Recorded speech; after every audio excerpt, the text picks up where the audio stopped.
The Book of Numbers. Chapter 1. The Lord spoke to Moses in the tent of meeting in the desert of Sinai on the first day of the second month of the second year after the Israelites came out of Egypt. He said, "Take a census of the whole Israelite community by their clans and families, listing every man by name, one by one. You and Aaron are to count according to their divisions all the men in Israel who are 20 years old or more and able to serve in the army, one man from each tribe, each of them the head of his family, is to help you. These are the names of the men who are to assist you. From Reuben, Elizur, son of Shadur. From Simeon, Shelumiel son of Zurishaddai. From Judah, Nahshon son of Amminadab.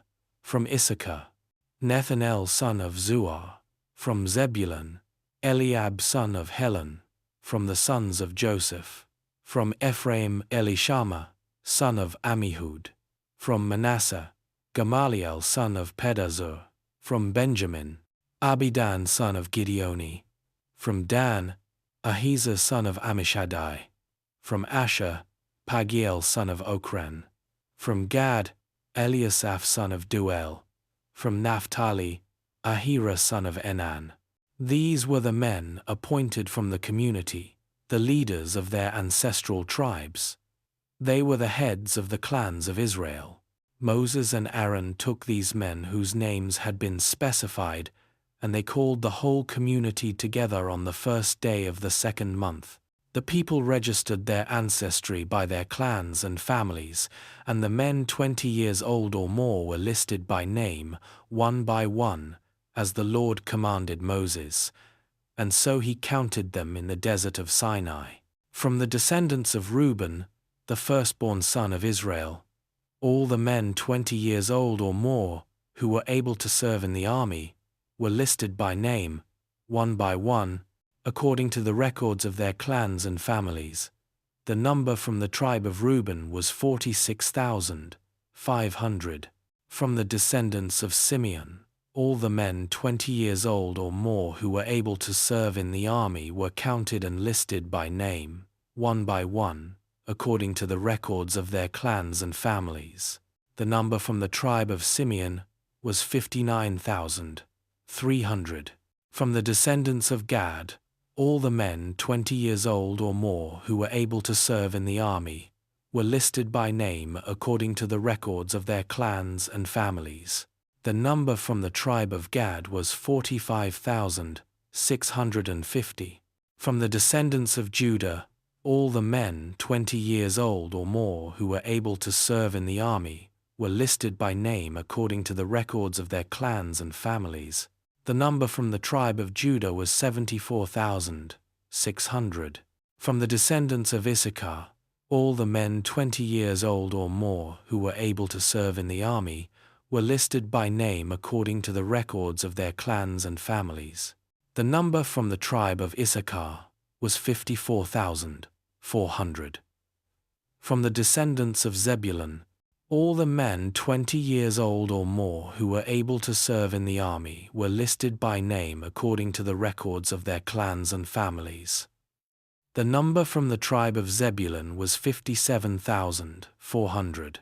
From the sons of Joseph, from the descendants of Ephraim, all the men 20 years old or more who were able to serve in the army were listed by name according to the records of their clans and families. The number from the tribe of Ephraim was 40,500.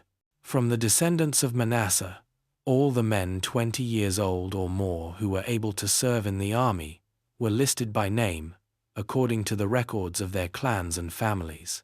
The number from the tribe of Manasseh was 32,200.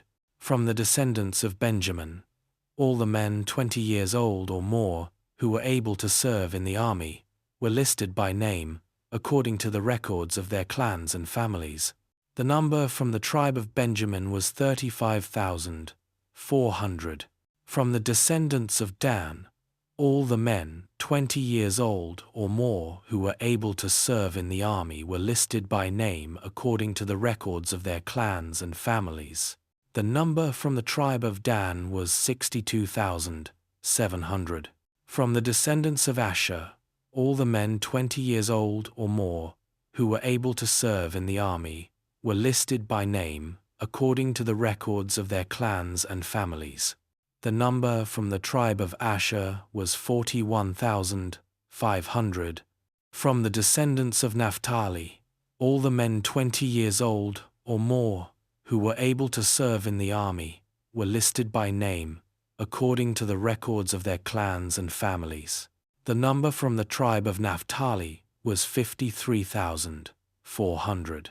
These were the men counted by Moses and Aaron, and the 12 leaders of Israel, each one representing his family. All the Israelites 20 years old or more who were able to serve in Israel's army were counted according to their families. The total number was 603,550. The ancestral tribe of the Levites, however, was not counted along with the others. The Lord had said to Moses, "You must not count the tribe of Levi or include them in the census of the other Israelites. Instead, appoint the Levites to be in charge of the tabernacle of the covenant law, over all its furnishings and everything belonging to it. They are to carry the tabernacle and all its furnishings. They are to take care of it and camp around it. Whenever the tabernacle is to move, the Levites are to take it down, and whenever the tabernacle is to be set up, the Levites shall do it. Anyone else who approaches it is to be put to death. The Israelites are to set up their tents by divisions, each of them in their own camp under their standard. The Levites, however, are to set up their tents around the tabernacle of the covenant law, so that my wrath will not fall on the Israelite community. The Levites are to be responsible for the care of the tabernacle of the covenant law. The Israelites did all this just as the Lord commanded Moses. Chapter 2. The Lord said to Moses and Aaron, "The Israelites are to camp around the tent of meeting some distance from it, each of them under their standard and holding the banners of their family. On the east, toward the sunrise, the divisions of the camp of Judah are to camp under their standard. The leader of the people of Judah is Nahshon son of Amminadab. His division numbers 74,600. The tribe of Issachar will camp next to them. The leader of the people of Issachar is Nethanel, son of Zuar. His division numbers 54,400. The tribe of Zebulun will be next. The leader of the people of Zebulun is Eliab, son of Helon. His division numbers 57,400. All the men assigned to the camp of Judah, according to their divisions, number 186,400. They will set out first. On the south will be the divisions of the camp of Reuben under their standard. The leader of the people of Reuben is Elizur, son of Shedur. His division numbers 46,500. The tribe of Simeon will camp next to them. The leader of the people of Simeon is Shelumiel, son of Zurishaddai. His division numbers 59,300. The tribe of Gad will be next. The leader of the people of Gad is Eliasaph, son of Duel. His division numbers 45,650. All the men assigned to the camp of Reuben, according to their divisions, number 1,450. They will set out second. Then the tent of meeting and the camp of the Levites will set out in the middle of the camps. They will set out in the same order as they set up camp, each in their own place under their standard. On the west will be the divisions of the camp of Ephraim under their standard. The leader of the people of Ephraim is Elishama, son of Ammihud. His division numbers 40,500. The tribe of Manasseh will be next to them. The leader of the people of Manasseh is Gamaliel, son of Pedazur. His division numbers 32,000. 200. The tribe of Benjamin will be next. The leader of the people of Benjamin is Abidan son of Gideoni.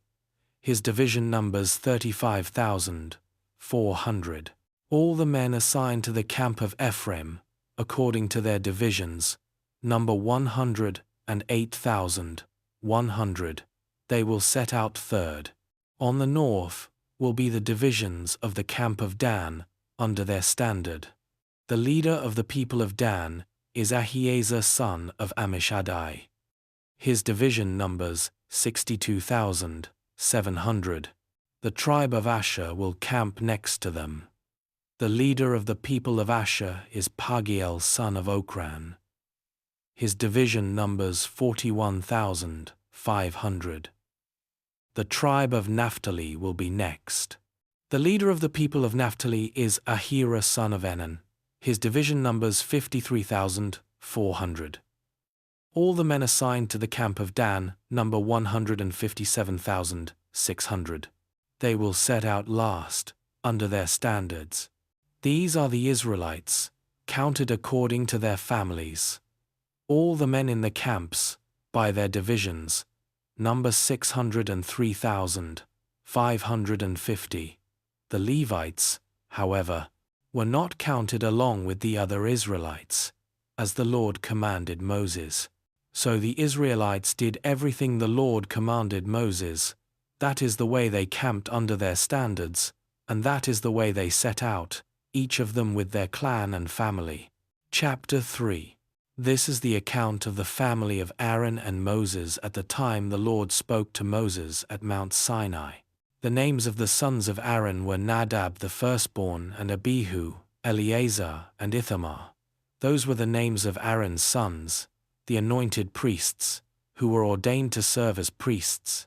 Nadab and Abihu, however, died before the Lord when they made an offering with unauthorized fire before him in the desert of Sinai.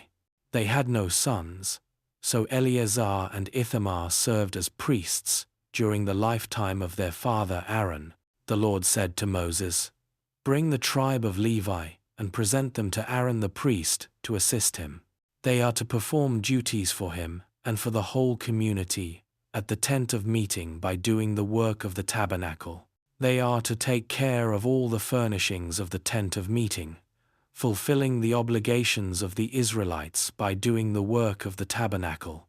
Give the Levites to Aaron and his sons. They are the Israelites who are to be given wholly to him. Appoint Aaron and his sons to serve as priests. Anyone else who approaches the sanctuary is to be put to death." The Lord also said to Moses, "I have taken the Levites from among the Israelites in place of the first male offspring of every Israelite woman. The Levites are mine, for all the firstborn are mine. When I struck down all the firstborn in Egypt, I set apart for myself every firstborn in Israel. Whether human or animal, they are to be mine. I am the Lord." The Lord said to Moses in the desert of Sinai, "Count the Levites by their families and clans.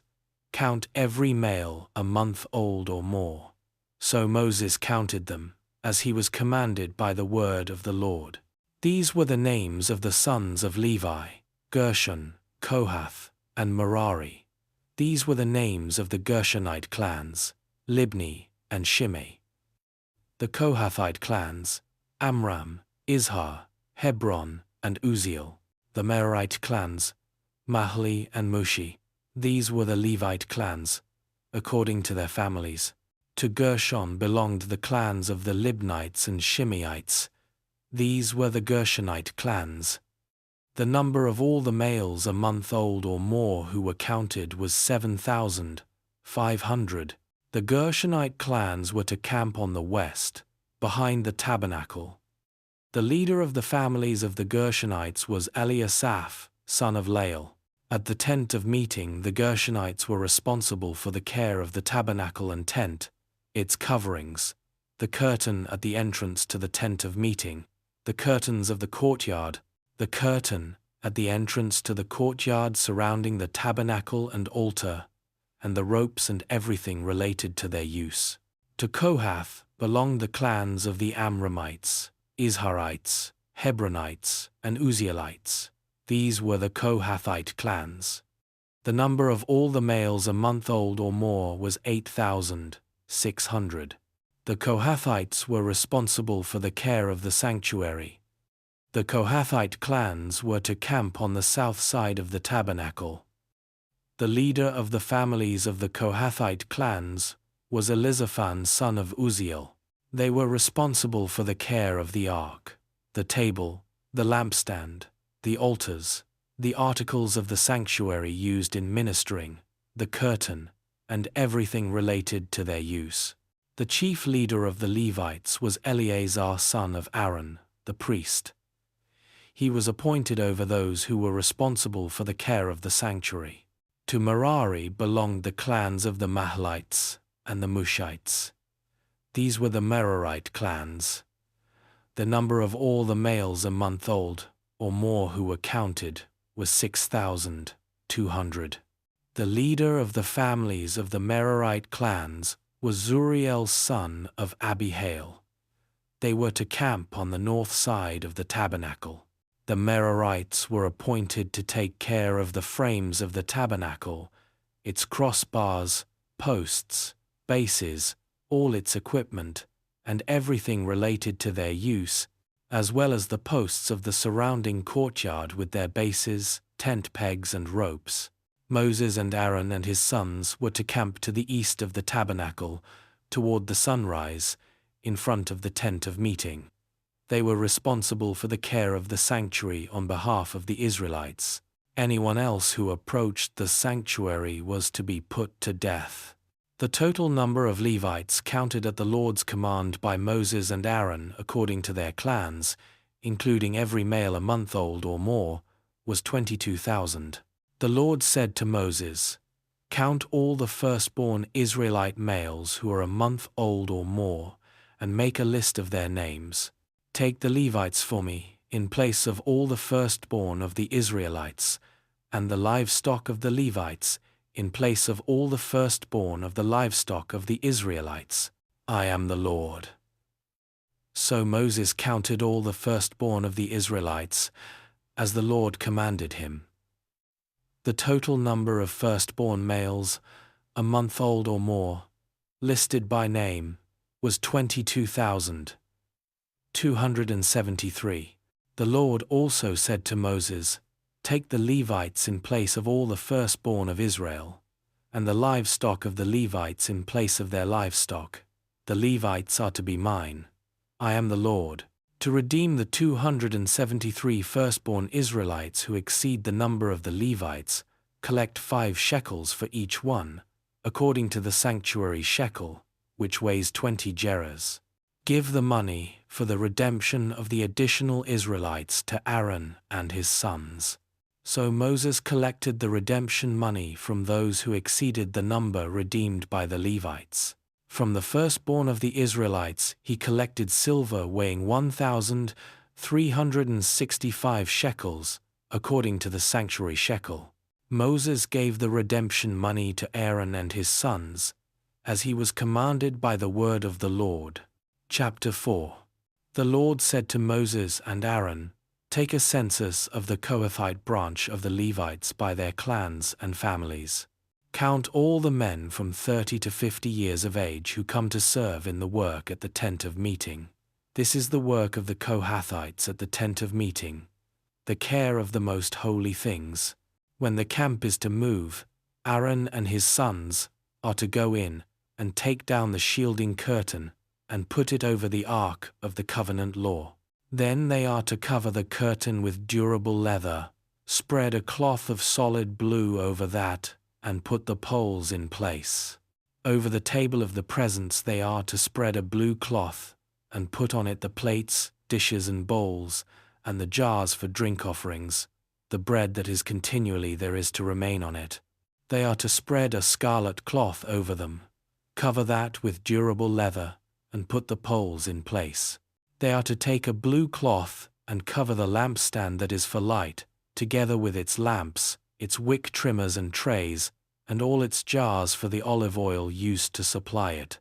Then they are to wrap it, and all its accessories in a covering of durable leather, and put it on a carrying frame. Over the gold altar they are to spread a blue cloth, and cover that with durable leather, and put the poles in place. They are to take all the articles used for ministering in the sanctuary, wrap them in a blue cloth, cover that with durable leather, and put them on a carrying frame. They are to remove the ashes from the bronze altar and spread a purple cloth over it. Then they are to place on it all the utensils used for ministering at the altar, including the fire pans, meat forks, shovels, and sprinkling bowls. Over it, they are to spread a covering of durable leather and put the poles in place. After Aaron and his sons have finished covering the holy furnishings and all the holy articles, and when the camp is ready to move, only then are the Kohathites to come and do the carrying. But they must not touch the holy things, or they will die. The Kohathites are to carry those things that are in the tent of meeting. Eleazar, son of Aaron, the priest, is to have charge of the oil for the light, the fragrant incense, the regular grain offering, and the anointing oil. He is to be in charge of the entire tabernacle and everything in it, including its holy furnishings and articles. The Lord said to Moses and Aaron, "See that the Kohathite tribal clans are not destroyed from among the Levites, so that they may live and not die when they come near the most holy things. Do this for them." Aaron and his sons are to go into the sanctuary and assign to each man his work and what he is to carry. But the Kohathites must not go in to look at the holy things, even for a moment, or they will die. The Lord said to Moses, "Take a census also of the Gershonites by their families and clans. Count all the men from 30 to 50 years of age who come to serve in the work at the tent of meeting.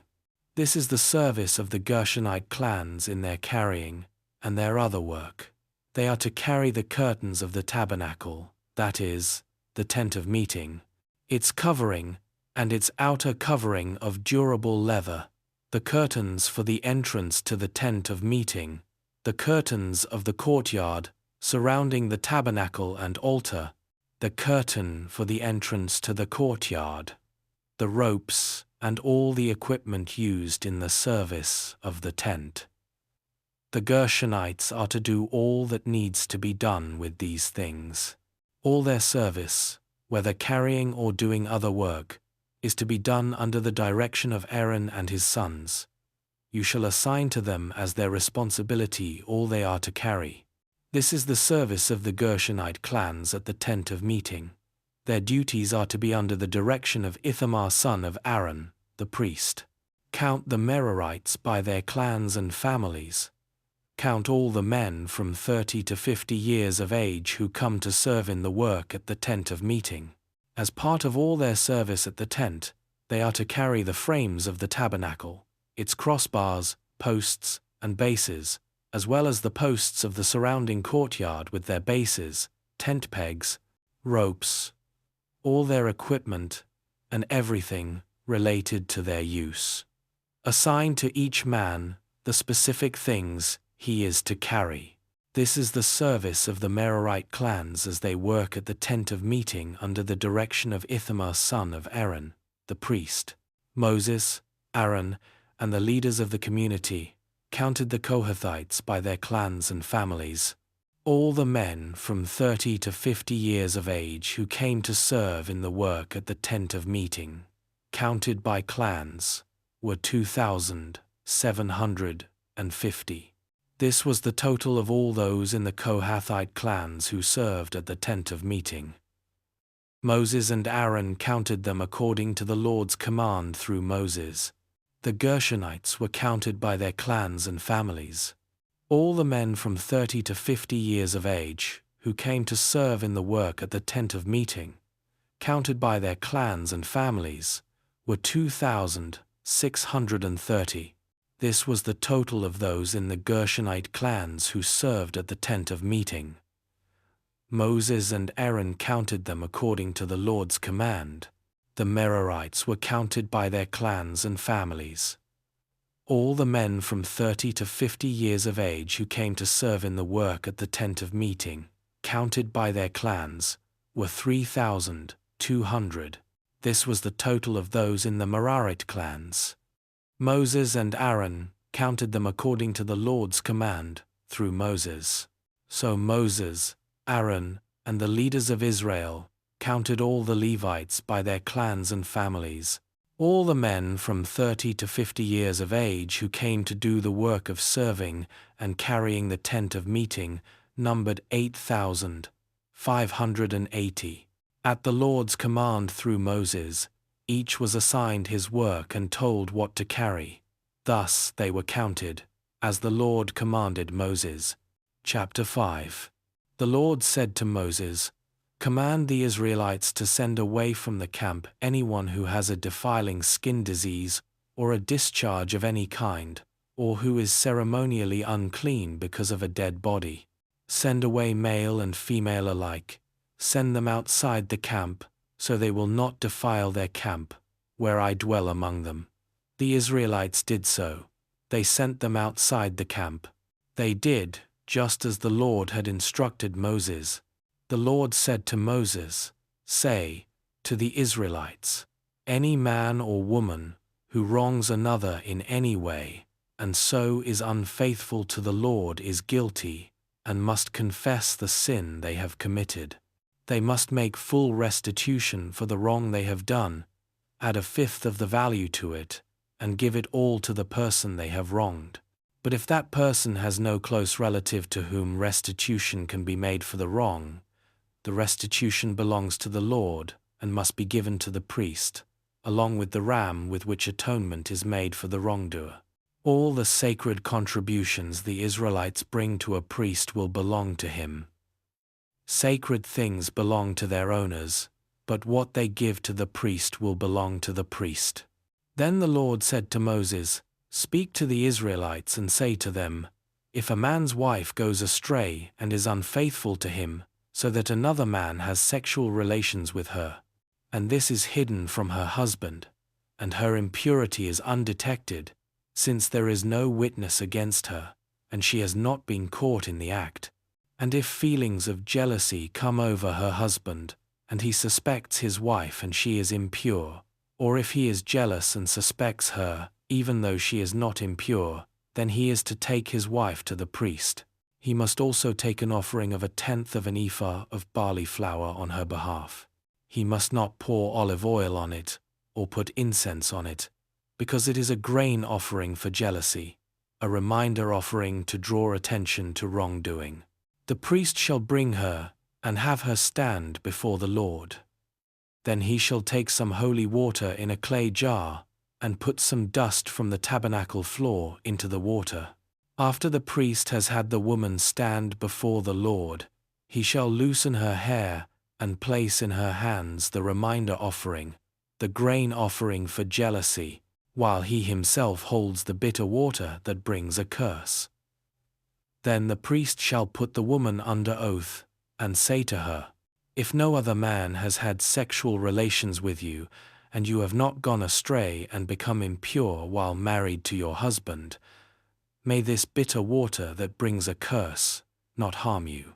But if you have gone astray while married to your husband, and you have made yourself impure by having sexual relations with a man other than your husband, here the priest is to put the woman under this curse. May the Lord cause you to become a curse among your people when he makes your womb miscarry and your abdomen swell.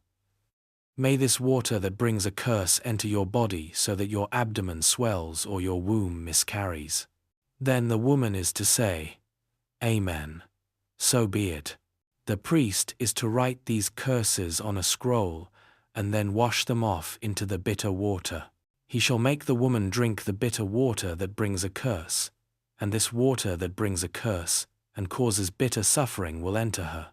The priest is to take from her hands the grain offering for jealousy, wave it before the Lord, and bring it to the altar. The priest is then to take a handful of the grain offering as a memorial offering and burn it on the altar. After that, he is to have the woman drink the water. If she has made herself impure and been unfaithful to her husband, this will be the result. When she is made to drink the water that brings a curse and causes bitter suffering, it will enter her. Her abdomen will swell, and her womb will miscarry, and she will become a curse. If, however, the woman has not made herself impure, but is clean, she will be cleared of guilt and will be able to have children. This, then, is the law of jealousy when a woman goes astray and makes herself impure while married to her husband, or when feelings of jealousy come over a man because he suspects his wife. The priest is to have her stand before the Lord and is to apply this entire law to her. The husband will be innocent of any wrongdoing, but the woman will bear the consequences of her sin. Chapter 6. The Lord said to Moses, "Speak to the Israelites and say to them, if a man or woman wants to make a special vow, a vow of dedication to the Lord as a Nazirite, they must abstain from wine and other fermented drink, and must not drink vinegar made from wine or other fermented drink. They must not drink grape juice or eat grapes or raisins. As long as they remain under their Nazirite vow, they must not eat anything that comes from the grapevine, not even the seeds or skins. During the entire period of their Nazirite vow, no razor may be used on their head. They must be holy until the period of their dedication to the Lord is over. They must let their hair grow long. Throughout the period of their dedication to the Lord, the Nazirite must not go near a dead body. Even if their own father or mother or brother or sister dies, they must not make themselves ceremonially unclean on account of them, because the symbol of their dedication to God is on their head. Throughout the period of their dedication, they are consecrated to the Lord. If someone dies suddenly in the Nazirite's presence, thus defiling the hair that symbolizes their dedication, they must shave their head on the 7th day, the day of their cleansing. Then on the 8th day they must bring 2 doves or 2 young pigeons to the priest at the entrance to the tent of meeting. The priest is to offer one as a sin offering and the other as a burnt offering to make atonement for the Nazirite because they sinned by being in the presence of the dead body. That same day they are to consecrate their head again. They must rededicate themselves to the Lord for the same period of dedication, and must bring a year-old male lamb as a guilt offering. The previous days do not count, because they became defiled during their period of dedication. Now this is the law of the Nazirite when the period of their dedication is over. They are to be brought to the entrance to the tent of meeting. There they are to present their offerings to the Lord. A year-old male lamb without defect for a burnt offering. A year-old ewe lamb without defect for a sin offering.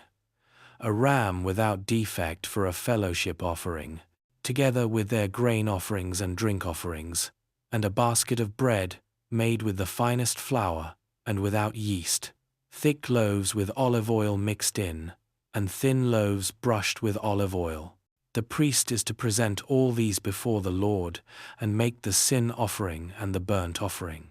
He is to present the basket of unleavened bread, and is to sacrifice the ram as a fellowship offering to the Lord, together with its grain offering and drink offering. Then at the entrance to the tent of meeting, the Nazirite must shave off the hair that symbolizes their dedication. They are to take the hair and put it in the fire that is under the sacrifice of the fellowship offering. After the Nazirite has shaved off the hair that symbolizes their dedication, the priest is to place in their hands a boiled shoulder of the ram, and 1 thick loaf and 1 thin loaf from the basket, both made without yeast. The priest shall then wave these before the Lord as a wave offering. They are holy and belong to the priest, together with the breast that was waved and the thigh that was presented. After that, the Nazirite may drink wine. This is the law of the Nazirite, who vows offerings to the Lord in accordance with their dedication, in addition to whatever else they can afford. They must fulfill the vows they have made, according to the law of the Nazirite. The Lord said to Moses, Tell Aaron and his sons, this is how you are to bless the Israelites. Say to them, the Lord bless you and keep you. The Lord make his face shine on you, and be gracious to you. The Lord turn his face toward you, and give you peace. So they will put my name on the Israelites, and I will bless them. Chapter 7. When Moses finished setting up the tabernacle, he anointed and consecrated it, and all its furnishings. He also anointed and consecrated the altar, and all its utensils. Then the leaders of Israel, the heads of families who were the tribal leaders in charge of those who were counted, made offerings. They brought as their gifts before the Lord 6 covered carts, and 12 oxen, an ox from each leader, and a cart from every 2. These they presented before the tabernacle. The Lord said to Moses, accept these from them, that they may be used in the work at the tent of meeting. Give them to the Levites, as each man's work requires. So Moses took the carts and oxen, and gave them to the Levites. He gave 2 carts and 4 oxen to the Gershonites, as their work required, and he gave 4 carts and 8 oxen to the Merarites, as their work required. They were all under the direction of Ithamar son of Aaron, the priest. But Moses did not give any to the Kohathites, because they were to carry on their shoulders the holy things, for which they were responsible. When the altar was anointed, the leaders brought their offerings for its dedication, and presented them before the altar. For the Lord had said to Moses, each day 1 leader is to bring his offering for the dedication of the altar. The one who brought his offering on the first day was Nahshon son of Amminadab of the tribe of Judah. His offering was 1 silver plate, weighing 130 shekels, and 1 silver sprinkling bowl weighing 70 shekels, both according to the sanctuary shekel, each filled with the finest flour mixed with olive oil as a grain offering. 1 gold dish weighing 10 shekels, filled with incense. 1 young bull, 1 ram, and 1 male lamb, a year old, for a burnt offering. 1 male goat for a sin offering, and 2 oxen, 5 rams, 5 male goats, and 5 male lambs a year old, to be sacrificed as a fellowship offering. This was the offering of Nahshon son of Amminadab. On the 2nd day, Nethanel son of Zuar, the leader of Issachar, brought his offering. The offering he brought was 1 silver plate, weighing 130 shekels, and 1 silver sprinkling bowl weighing 70 shekels, both according to the sanctuary shekel, each filled with the finest flour mixed with olive oil as a grain offering. 1 gold dish weighing 10 shekels, filled with incense. 1 young bull, 1 ram, and 1 male lamb a year old for a burnt offering. 1 male goat for a sin offering, and 2 oxen, 5 rams, 5 male goats, and 5 male lambs a year old, to be sacrificed as a fellowship offering. This was the offering of Nethanel son of Zuar. On the 3rd day, Eliab son of Helon, the leader of the people of Zebulun, brought his offering. His offering was 1 silver plate weighing 130 shekels, and 1 silver sprinkling bowl weighing 70 shekels, both according to the sanctuary shekel, each filled with the finest flour mixed with olive oil as a grain offering. 1 gold dish weighing 10 shekels, filled with incense. 1 young bull, 1 ram, and 1 male lamb, a year old for a burnt offering. 1 male goat for a sin offering, and 2 oxen, 5 rams, 5 male goats, and 5 male lambs a year old to be sacrificed as a fellowship offering. This was the offering of Eliab son of Helon. On the 4th day, Elizur son of Shedur, the leader of the people of Reuben, brought his offering.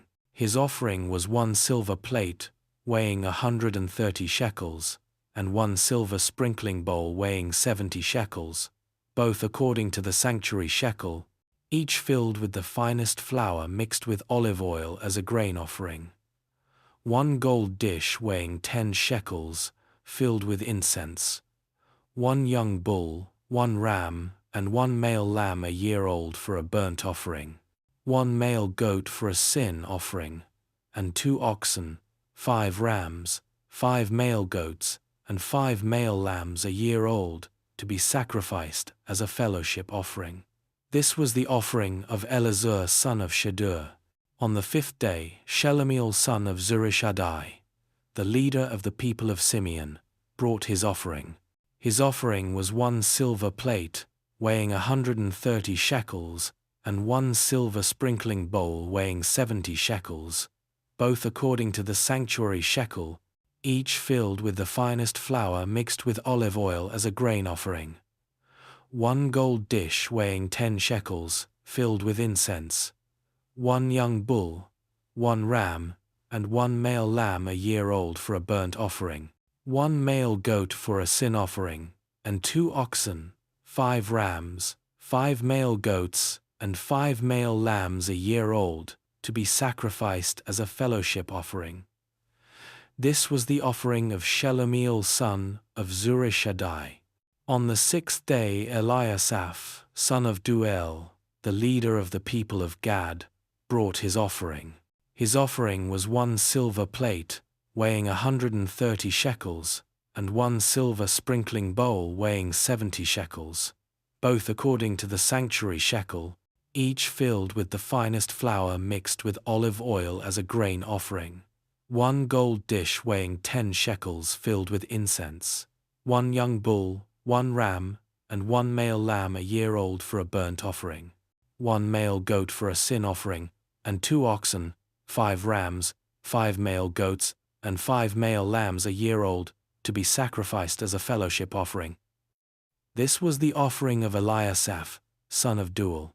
On the 7th day Elishama, son of Ammihud, the leader of the people of Ephraim, brought his offering. His offering was 1 silver plate, weighing 130 shekels, and 1 silver sprinkling bowl weighing 70 shekels, both according to the sanctuary shekel, each filled with the finest flour mixed with olive oil as a grain offering. 1 gold dish weighing 10 shekels, filled with incense. 1 young bull, 1 ram and 1 male lamb a year old for a burnt offering. 1 male goat for a sin offering, and 2 oxen, 5 rams, 5 male goats, and 5 male lambs a year old, to be sacrificed as a fellowship offering. This was the offering of Elishama son of Ammihud. On the 8th day Gamaliel son of Pedazur, the leader of the people of Manasseh, brought his offering. His offering was 1 silver plate, weighing 130 shekels, and 1 silver sprinkling bowl weighing 70 shekels, both according to the sanctuary shekel, each filled with the finest flour, mixed with olive oil as a grain offering. 1 gold dish weighing 10 shekels, filled with incense. 1 young bull, 1 ram and 1 male lamb a year old for a burnt offering.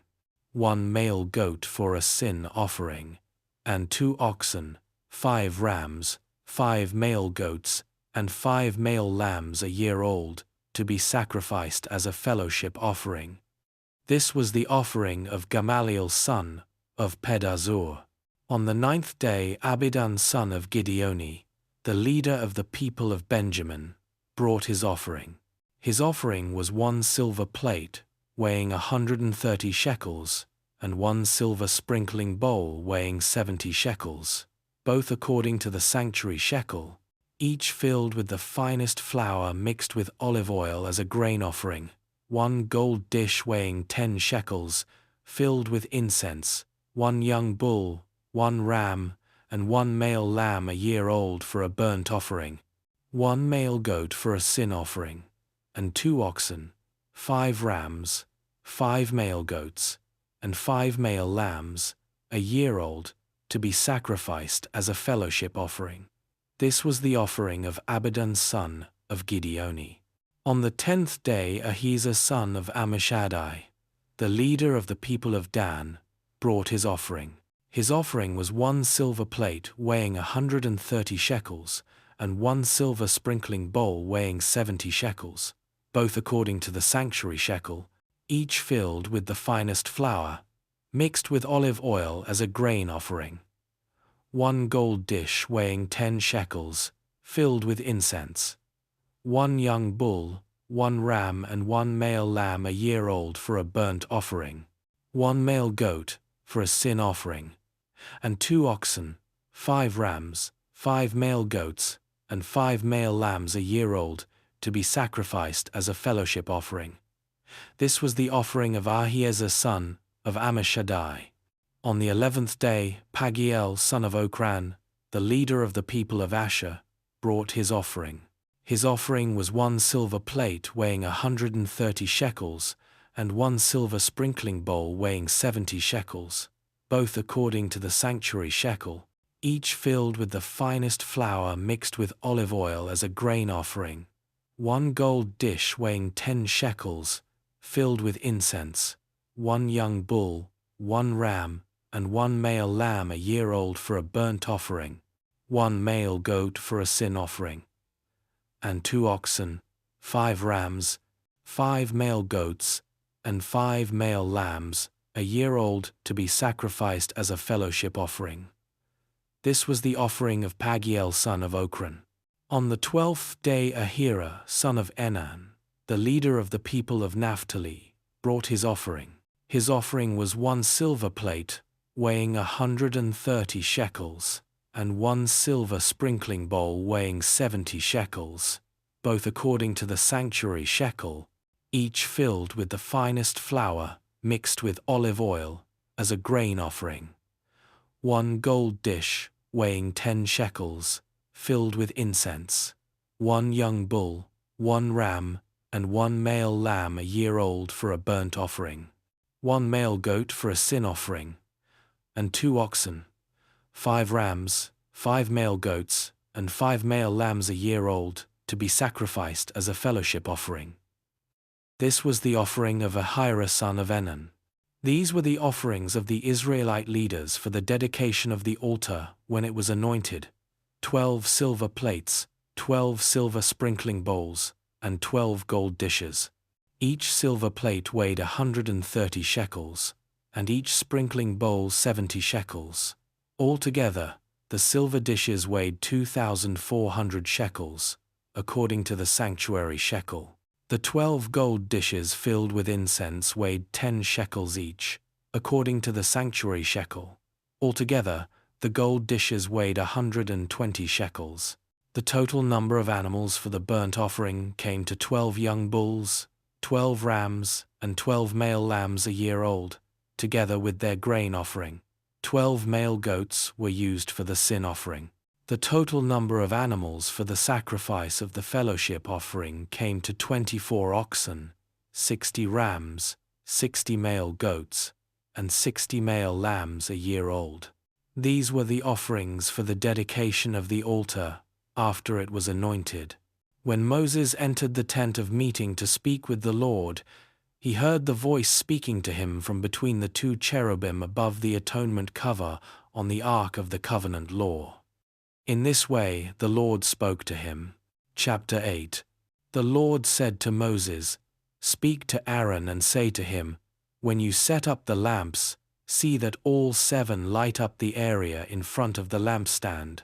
Aaron did so. He set up the lamps so that they faced forward on the lampstand, just as the Lord commanded Moses.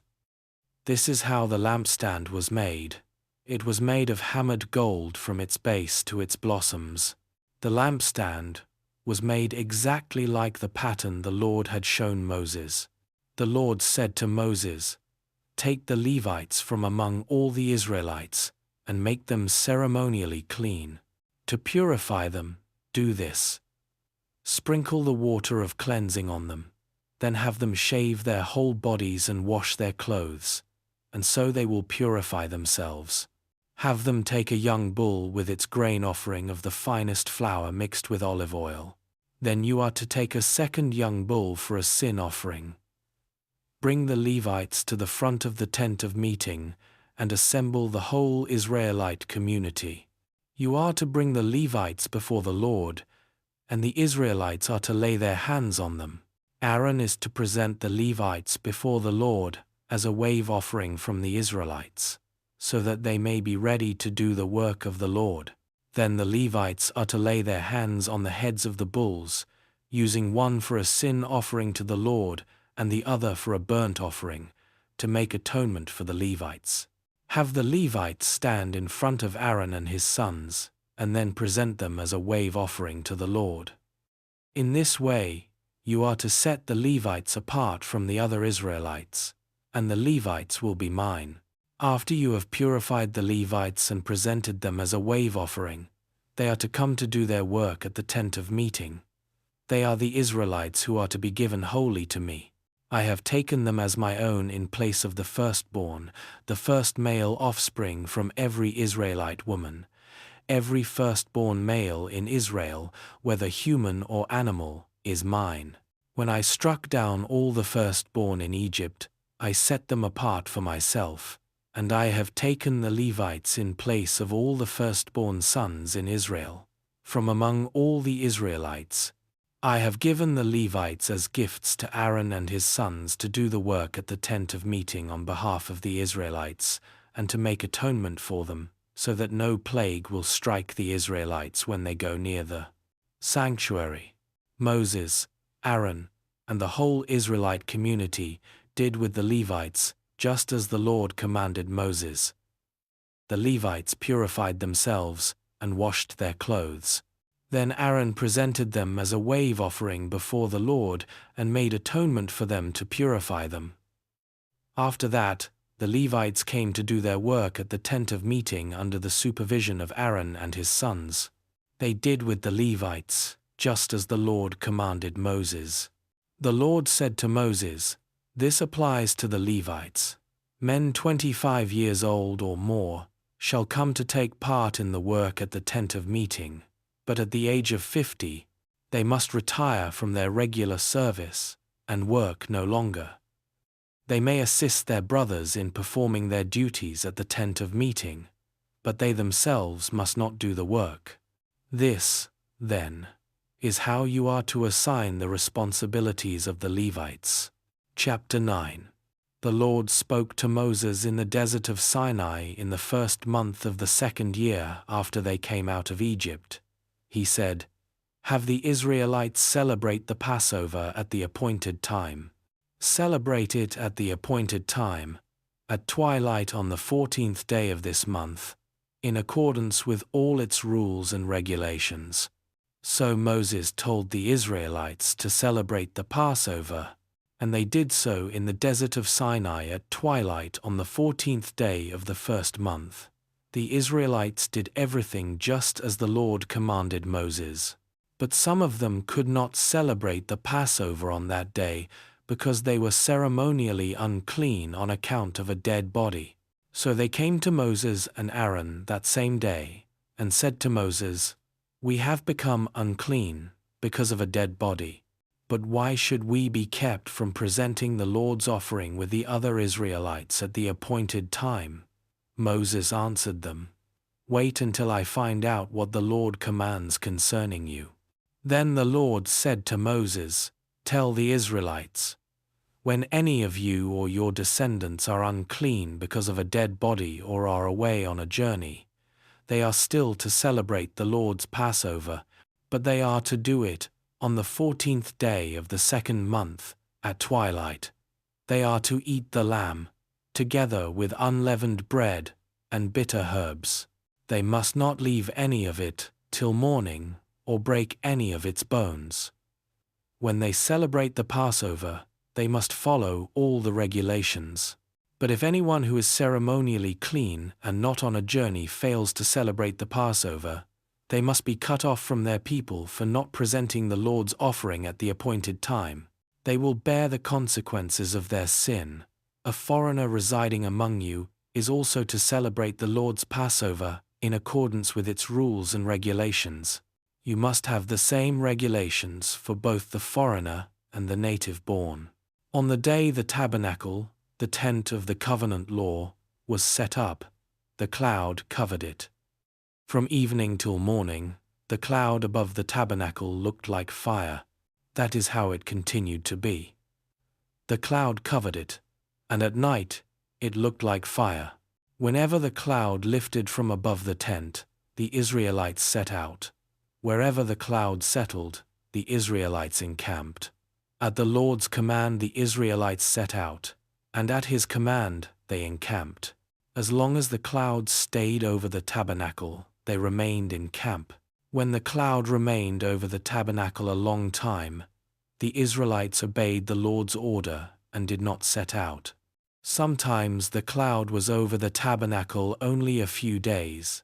At the Lord's command they would encamp, and then at his command they would set out.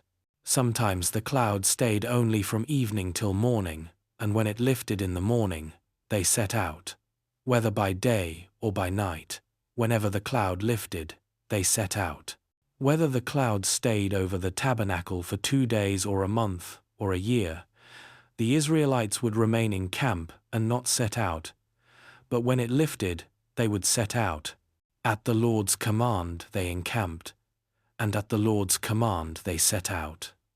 They obeyed the Lord's order, in accordance with his command through Moses. Chapter 10. The Lord said to Moses, "Make 2 trumpets of hammered silver, and use them for calling the community together, and for having the camps set out. When both are sounded, the whole community is to assemble before you at the entrance to the tent of meeting. If only one is sounded, the leaders, the heads of the clans of Israel, are to assemble before you. When a trumpet blast is sounded, the tribes camping on the east are to set out. At the sounding of a second blast, the camps on the south are to set out. The blast will be the signal for setting out. To gather the assembly, blow the trumpets, but not with the signal for setting out. The sons of Aaron, the priests, are to blow the trumpets. This is to be a lasting ordinance for you and the generations to come. When you go into battle in your own land against an enemy who is oppressing you, sound a blast on the trumpets. Then you will be remembered by the Lord your God and rescued from your enemies. Also at your times of rejoicing, your appointed festivals and new moon feasts, you are to sound the trumpets over your burnt offerings and fellowship offerings, and they will be a memorial for you before your God. I am the Lord your God. On the 20th day of the 2nd month of the 2nd year, the cloud lifted from above the tabernacle of the covenant law. Then the Israelites set out from the desert of Sinai and traveled from place to place until the cloud came to rest in the desert of Paran. They set out, this first time, at the Lord's command through Moses. The divisions of the camp of Judah went first, under their standard. Nahshon son of Amminadab was in command. Nethanel son of Zuar was over the division of the tribe of Issachar, and Eliab son of Helon was over the division of the tribe of Zebulun. Then the tabernacle was taken down, and the Gershonites and Merarites, who carried it, set out. The divisions of the camp of Reuben went next, under their standard. Elazar son of Shedur was in command. Shelomiel son of Zurishaddai was over the division of the tribe of Simeon, and Eliasaph son of Duel was over the division of the tribe of Gad. Then the Kohathites set out, carrying the holy things. The tabernacle was to be set up before they arrived. The divisions of the camp of Ephraim went next, under their standard. Elishama son of Ammihud was in command. Gamaliel son of Pedazur was over the division of the tribe of Manasseh, and Abidan son of Gideoni was over the division of the tribe of Benjamin. Finally, as the rear guard for all the units, the divisions of the camp of Dan set out under their standard. Ahiezer son of Ammishaddai was in command. Pagiel son of Ochran was over the division of the tribe of Asher, and Ahira son of Enan was over the division of the tribe of Naphtali. This was the order of march for the Israelite divisions as they set out. Now Moses said to Hobab son of Ruel the Midianite, Moses' father-in-law, "We are setting out for the place about which the Lord said, 'I will give it to you.' Come with us, and we will treat you well, for the Lord has promised good things to Israel." He answered, "No, I will not go. I am going back to my own land and my own people." But Moses said, "Please do not leave us. You know where we should camp in the wilderness, and you can be our eyes. If you come with us, we will share with you whatever good things the Lord gives us." So they set out from the mountain of the Lord and traveled for 3 days. The ark of the covenant of the Lord went before them during those 3 days to find them a place to rest. The cloud of the Lord was over them by day when they set out from the camp. Whenever the ark set out, Moses said, "Rise up, Lord. May your enemies be scattered. May your foes flee before you."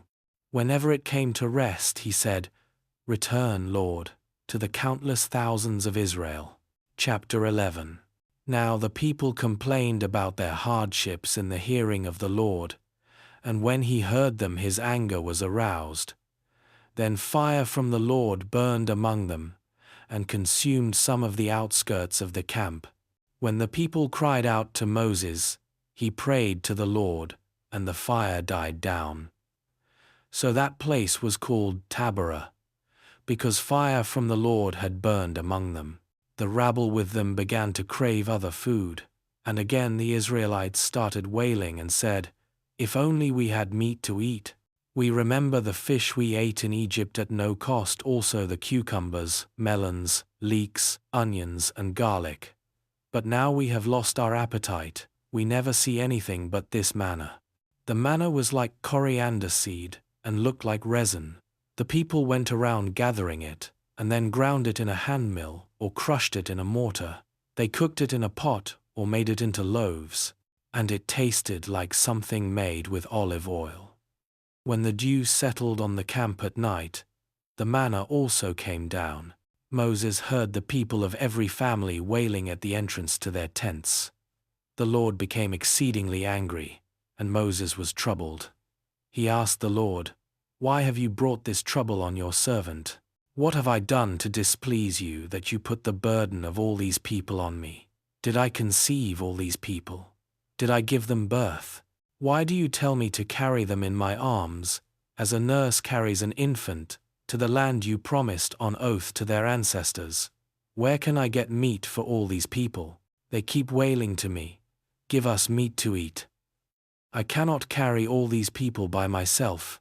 The burden is too heavy for me.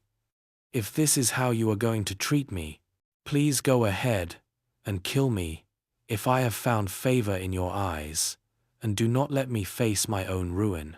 The Lord said to Moses, "Bring me 70 of Israel's elders, who are known to you as leaders and officials among the people.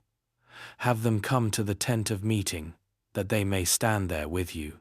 I will come down and speak with you there, and I will take some of the power of the Spirit that is on you and put it on them. They will share the burden of the people with you, so that you will not have to carry it alone. Tell the people, 'Consecrate yourselves in preparation for tomorrow, when you will eat meat.' The Lord heard you when you wailed, 'If only we had meat to eat. We were better off in Egypt.' Now the Lord will give you meat, and you will eat it. You will not eat it for just 1 day, or 2 days, or 5, 10, or 20 days, but for a whole month, until it comes out of your nostrils, and you loathe it, because you have rejected the Lord, who is among you, and have wailed before him, saying, 'Why did we ever leave Egypt?' But Moses said, 'Here I am among 600,000 men on foot, and you say, I will give them meat to eat for a whole month. Would they have enough if flocks and herds were slaughtered for them? Would they have enough if all the fish in the sea were caught for them?' The Lord answered Moses, 'Is the Lord's arm too short? Now you will see whether or not what I say will come true for you.' So Moses went out and told the people what the Lord had said. He brought together 70 of their elders and had them stand around the tent. Then the Lord came down in the cloud and spoke with him, and he took some of the power of the Spirit that was on him and put it on the 70 elders. When the Spirit rested on them, they prophesied, but did not do so again. However, 2 men, whose names were Eldad and Medad, had remained in the camp. They were listed among the elders, but did not go out to the tent. Yet the Spirit also rested on them, and they prophesied in the camp. A young man ran and told Moses, "Eldad and Medad are prophesying in the camp." Joshua son of Nun, who had been Moses' aide since youth, spoke up and said, "Moses, my lord, stop them." But Moses replied, "Are you jealous for my sake? I wish that all the Lord's people were prophets, and that the Lord would put his Spirit on them." Then Moses and the elders of Israel returned to the camp. Now a wind went out from the Lord, and drove quail in from the sea. It scattered them up to 2 cubits deep all around the camp, as far as a day's walk in any direction. All that day and night, and all the next day, the people went out and gathered quail. No one gathered less than 10 homers. Then they spread them out all around the camp. But while the meat was still between their teeth and before it could be consumed, the anger of the Lord burned against the people, and he struck them with a severe plague. Therefore the place was named Kibroth-Hattaavah, because there they buried the people who had craved other food. From Kibroth-Hattaavah the people traveled to Hazeroth and stayed there. Chapter 12.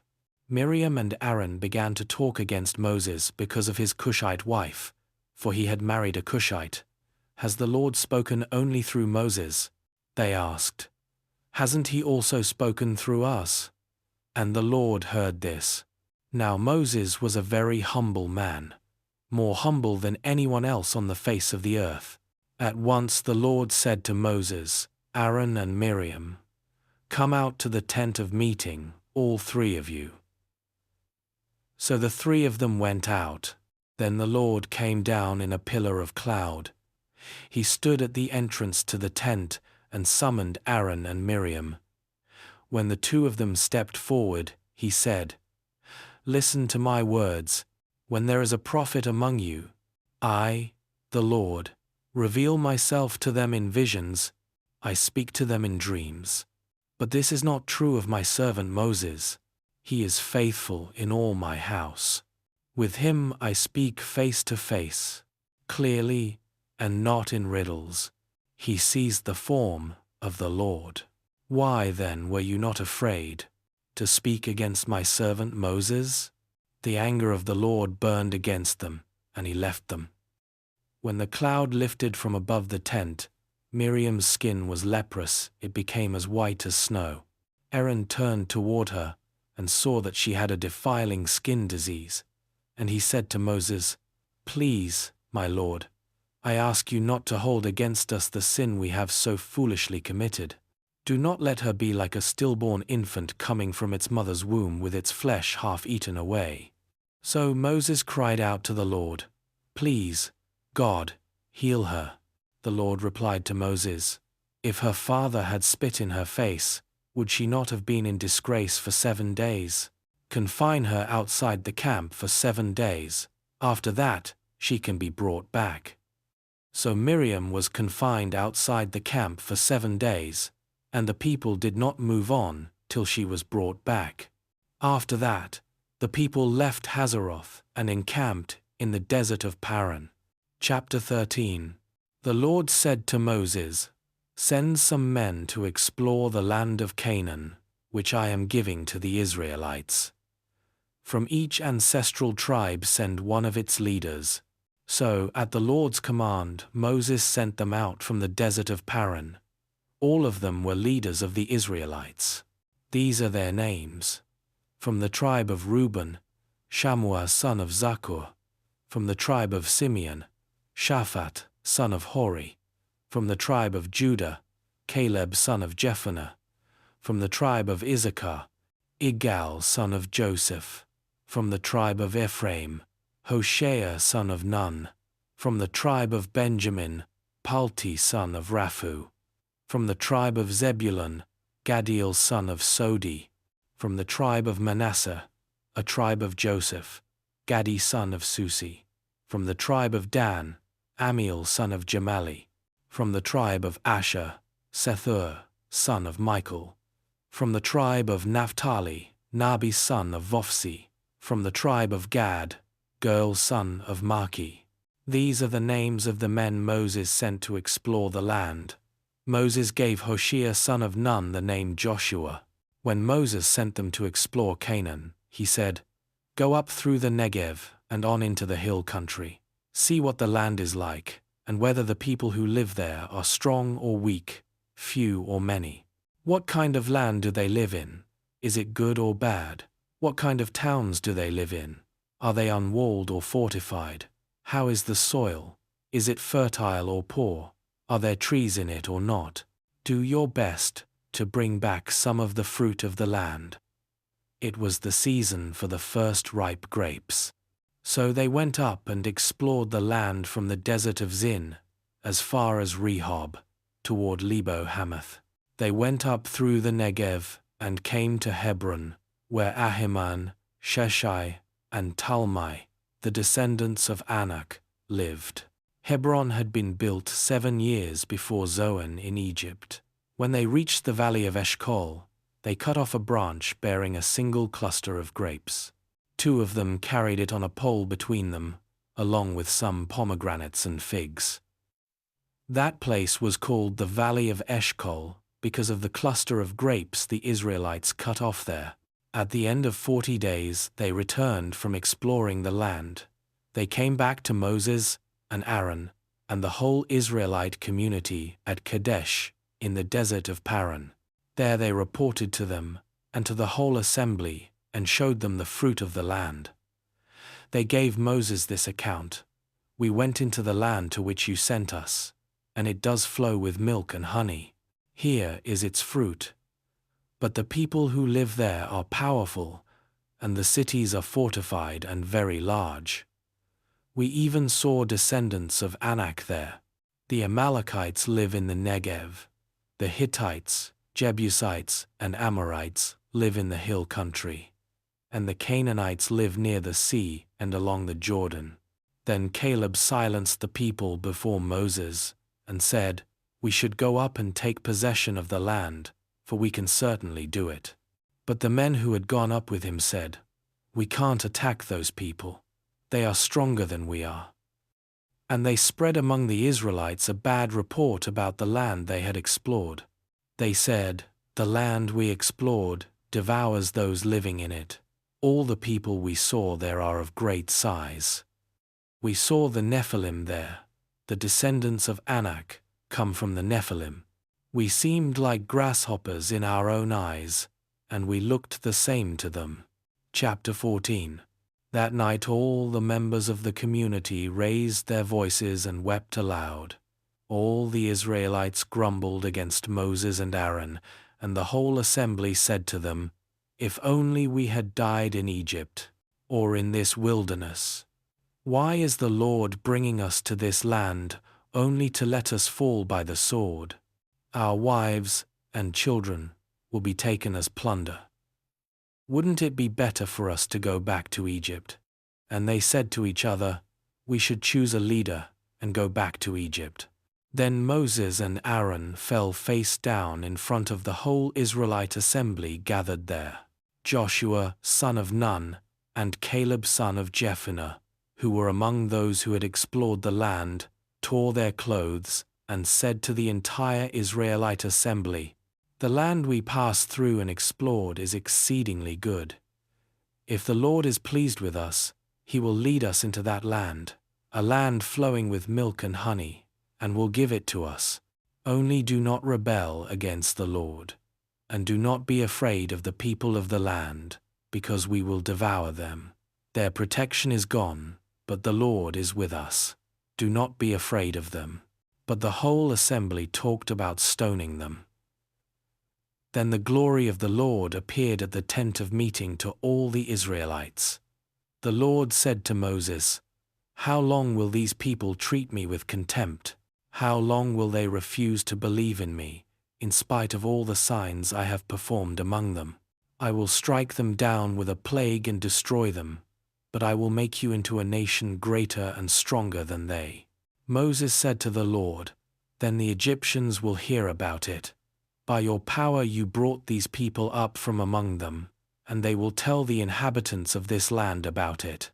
They have already heard that you, Lord, are with these people, and that you, Lord, have been seen face to face, that your cloud stays over them, and that you go before them in a pillar of cloud by day and a pillar of fire by night. If you put all these people to death, leaving none alive, the nations who have heard this report about you will say, 'The Lord was not able to bring these people into the land he promised them on oath, so he slaughtered them in the wilderness.' Now may the Lord's strength be displayed, just as you have declared. The Lord is slow to anger, abounding in love and forgiving sin and rebellion. Yet he does not leave the guilty unpunished. He punishes the children for the sin of the parents to the third and fourth generation. In accordance with your great love, forgive the sin of these people, just as you have pardoned them from the time they left Egypt until now." The Lord replied, "I have forgiven them, as you asked. Nevertheless, as surely as I live, and as surely as the glory of the Lord fills the whole earth, not one of those who saw my glory and the signs I performed in Egypt and in the wilderness, but who disobeyed me and tested me 10 times, not one of them will ever see the land I promised on oath to their ancestors. No one who has treated me with contempt will ever see it.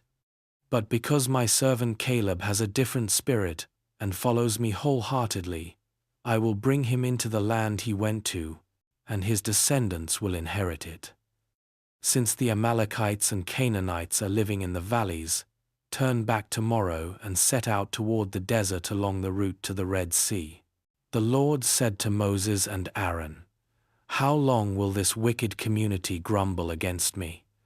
I have heard the complaints of these grumbling Israelites. So tell them, 'As surely as I live, declares the Lord, I will do to you the very thing I heard you say. In this wilderness, your bodies will fall, every one of you 20 years old, or more, who was counted in the census, and who has grumbled against me. Not one of you will enter the land I swore with uplifted hand to make your home, except Caleb son of Jephunneh and Joshua son of Nun.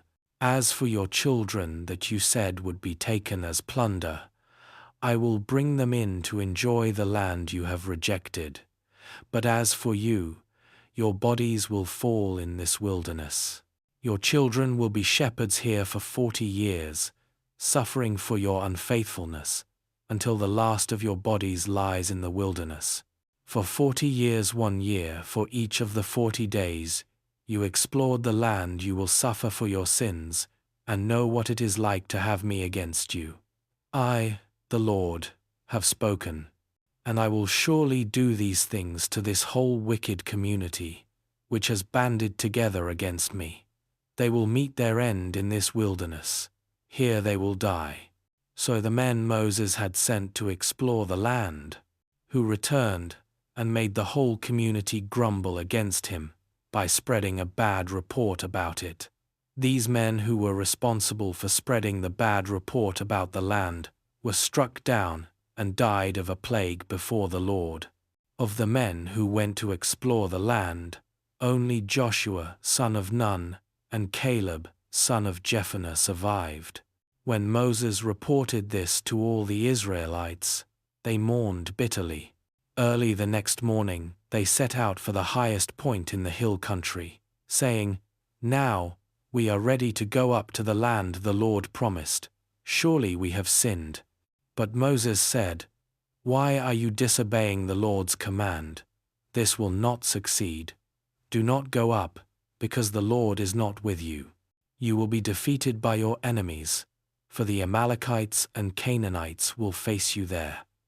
Because you have turned away from the Lord, he will not be with you, and you will fall by the sword." Nevertheless, in their presumption they went up toward the highest point in the hill country, though neither Moses nor the ark of the Lord's covenant moved from the camp. Then the Amalekites and the Canaanites who lived in that hill country came down and attacked them and beat them down all the way to Hormah. Chapter 15.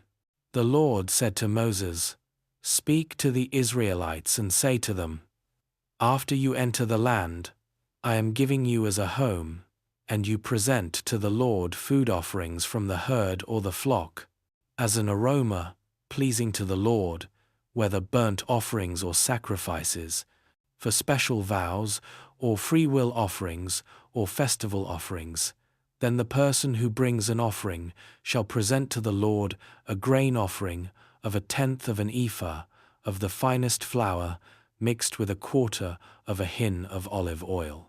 With each lamb for the burnt offering or the sacrifice, prepare 1/4 of a hin of wine as a drink offering.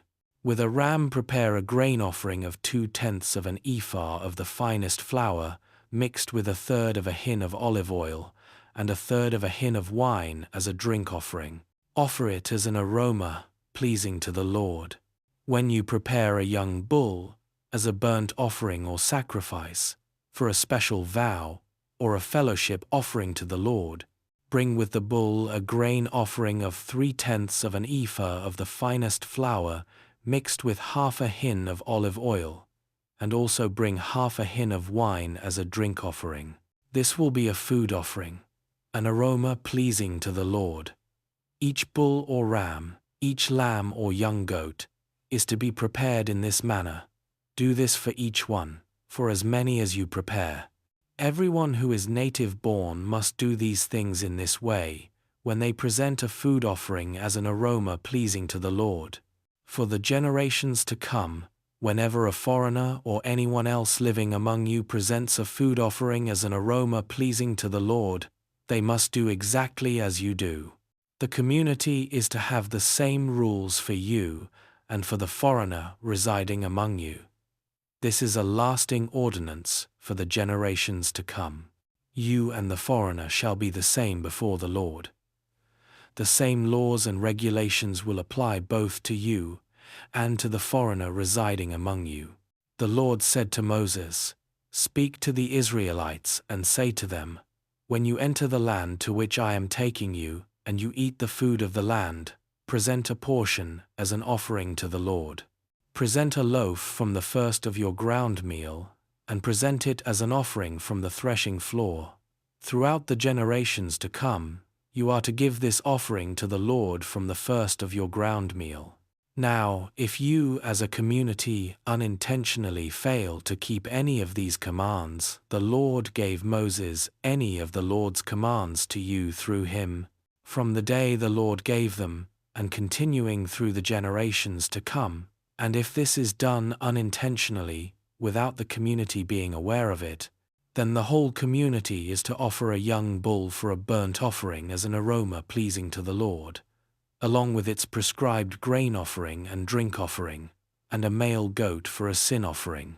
The priest is to make atonement for the whole Israelite community, and they will be forgiven, for it was not intentional, and they have presented to the Lord for their wrong a food offering and a sin offering. The whole Israelite community and the foreigners residing among them will be forgiven, because all the people were involved in the unintentional wrong. But if just one person sins unintentionally, that person must bring a year-old female goat for a sin offering. The priest is to make atonement before the Lord for the one who erred by sinning unintentionally, and when atonement has been made, that person will be forgiven. One and the same law applies to everyone who sins unintentionally, whether a native-born Israelite or a foreigner residing among you. But anyone who sins defiantly, whether native-born or foreigner, blasphemes against the Lord and must be cut off from the people of Israel. Because they have despised the Lord's word and broken his commands, they must surely be cut off. Their guilt remains on them. While the Israelites were in the wilderness, a man was found gathering wood on the Sabbath day. Those who found him gathering wood brought him to Moses and Aaron and the whole assembly, and they kept him in custody, because it was not clear what should be done to him. Then the Lord said to Moses, the man must die. The whole assembly must stone him outside the camp. So the assembly took him outside the camp and stoned him to death, as the Lord commanded Moses. The Lord said to Moses, "Speak to the Israelites, and say to them, throughout the generations to come, you are to make tassels on the corners of your garments, with a blue cord on each tassel. You will have these tassels to look at, and so you will remember all the commands of the Lord, that you may obey them and not prostitute yourselves by chasing after the lusts of your own hearts and eyes. Then you will remember to obey all my commands, and will be consecrated to your God. I am the Lord your God, who brought you out of Egypt to be your God.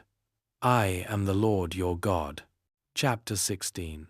Korah, son of Izhar, the son of Kohath, the son of Levi, and certain Reubenites, Dathan and Abiram, sons of Eliab, and On son of Peleth, became insolent and rose up against Moses. With them were 250 Israelite men, well-known community leaders who had been appointed members of the council. They came as a group to oppose Moses and Aaron and said to them, "You have gone too far. The whole community is holy, every one of them, and the Lord is with them. Why then do you set yourselves above the Lord's assembly?" When Moses heard this, he fell face down. Then he said to Korah and all his followers, "In the morning the Lord will show who belongs to him and who is holy, and he will have that person come near him. The man he chooses he will cause to come near him. You, Korah, and all your followers are to do this. Take censers and tomorrow put burning coals and incense in them before the Lord. The man the Lord chooses will be the one who is holy. You Levites have gone too far." Moses also said to Korah, "Now, listen, you Levites. Isn't it enough for you that the God of Israel has separated you from the rest of the Israelite community and brought you near himself to do the work at the Lord's tabernacle and to stand before the community and minister to them? He has brought you and all your fellow Levites near himself, but now you are trying to get the priesthood too. It is against the Lord that you and all your followers have banded together. Who is Aaron that you should grumble against him?" Then Moses summoned Dathan and Abiram, the sons of Eliab, but they said, "We will not come. Isn't it enough that you have brought us up out of a land flowing with milk and honey to kill us in the wilderness? And now you also want to lord it over us. Moreover, you haven't brought us into a land flowing with milk and honey or given us an inheritance of fields and vineyards. Do you want to treat these men like slaves? No, we will not come." Then Moses became very angry and said to the Lord, "Do not accept their offering. I have not taken so much as a donkey from them, nor have I wronged any of them." Moses said to Korah, "You and all your followers are to appear before the Lord tomorrow, you and they and Aaron. Each man is to take his censer and put incense in it, 250 censers in all, and present it before the Lord. You and Aaron are to present your censers also." So each of them took his censer, put burning coals and incense in it, and stood with Moses and Aaron at the entrance to the tent of meeting. When Korah had gathered all his followers in opposition to them at the entrance to the tent of meeting, the glory of the Lord appeared to the entire assembly. The Lord said to Moses and Aaron, "Separate yourselves from this assembly so I can put an end to them at once." But Moses and Aaron fell face down and cried out, "O God, the God who gives breath to all living things, will you be angry with the entire assembly when only one man sins?" Then the Lord said to Moses, "Say to the assembly, move away from the tents of Korah, Dathan, and Abiram." Moses got up and went to Dathan and Abiram, and the elders of Israel followed him. He warned the assembly, "Move back from the tents of these wicked men. Do not touch anything belonging to them, or you will be swept away because of all their sins." So they moved away from the tents of Korah, Dathan and Abiram. Dathan and Abiram had come out and were standing with their wives, children, and little ones at the entrances to their tents. Then Moses said, "This is how you will know that the Lord has sent me to do all these things, and that it was not my idea. If these men die a natural death and suffer the fate of all mankind, then the Lord has not sent me. But if the Lord brings about something totally new, and the earth opens its mouth and swallows them, with everything that belongs to them, and they go down alive into the realm of the dead, then you will know that these men have treated the Lord with contempt." As soon as he finished saying all this, the ground under them split apart, and the earth opened its mouth and swallowed them and their households, and all those associated with Korah, together with their possessions. They went down alive into the realm of the dead, with everything they owned. The earth closed over them, and they perished and were gone from the community. At their cries, all the Israelites around them fled, shouting, "The earth is going to swallow us too." And fire came out from the Lord, and consumed the 250 men who were offering the incense. The Lord said to Moses, "Tell Eleazar, son of Aaron, the priest, to remove the censers from the charred remains, and scatter the coals some distance away, for the censers are holy, the censers of the men who sinned at the cost of their lives. Hammer the censers into sheets to overlay the altar, for they were presented before the Lord and have become holy. Let them be a sign to the Israelites." So Eleazar, the priest, collected the bronze censers brought by those who had been burned to death, and he had them hammered out to overlay the altar, as the Lord directed him through Moses. This was to remind the Israelites that no one except a descendant of Aaron should come to burn incense before the Lord, or he would become like Korah and his followers. The next day the whole Israelite community grumbled against Moses and Aaron. "You have killed the Lord's people," they said. But when the assembly gathered in opposition to Moses and Aaron, and turned toward the tent of meeting, suddenly the cloud covered it, and the glory of the Lord appeared. Then Moses and Aaron went to the front of the tent of meeting, and the Lord said to Moses, "Get away from this assembly so I can put an end to them at once." And they fell face down. Then Moses said to Aaron, "Take your censer and put incense in it, along with burning coals from the altar, and hurry to the assembly to make atonement for them. Wrath has come out from the Lord, the plague has started." So Aaron did as Moses said, and ran into the midst of the assembly. The plague had already started among the people, but Aaron offered the incense and made atonement for them. He stood between the living and the dead, and the plague stopped. But 14,700 people died from the plague, in addition to those who had died because of Korah. Then Aaron returned to Moses at the entrance to the tent of meeting, for the plague had stopped. Chapter 17. The Lord said to Moses, "Speak to the Israelites, and get 12 staffs from them, one from the leader of each of their ancestral tribes. Write the name of each man on his staff. On the staff of Levi write Aaron's name, for there must be one staff for the head of each ancestral tribe. Place them in the tent of meeting in front of the ark of the covenant law, where I meet with you. The staff belonging to the man I choose will sprout, and I will rid myself of this constant grumbling against you by the Israelites." So Moses spoke to the Israelites, and their leaders gave him 12 staffs, one for the leader of each of their ancestral tribes, and Aaron's staff was among them. Moses placed the staffs before the Lord in the tent of the covenant law. The next day Moses entered the tent, and saw that Aaron's staff, which represented the tribe of Levi, had not only sprouted, but had budded, blossomed, and produced almonds. Then Moses brought out all the staffs from the Lord's presence to all the Israelites. They looked at them, and each of the leaders took his own staff. The Lord said to Moses, "Put back Aaron's staff in front of the ark of the covenant law, to be kept as a sign to the rebellious. This will put an end to their grumbling against me, so that they will not die." Moses did just as the Lord commanded him. The Israelites said to Moses, "We will die. We are lost. We are all lost. Anyone who even comes near the tabernacle of the Lord will die. Are we all going to die?" Chapter 18. The Lord said to Aaron, "You, your sons and your family are to bear the responsibility for offenses connected with the sanctuary, and you and your sons alone are to bear the responsibility for offenses connected with the priesthood.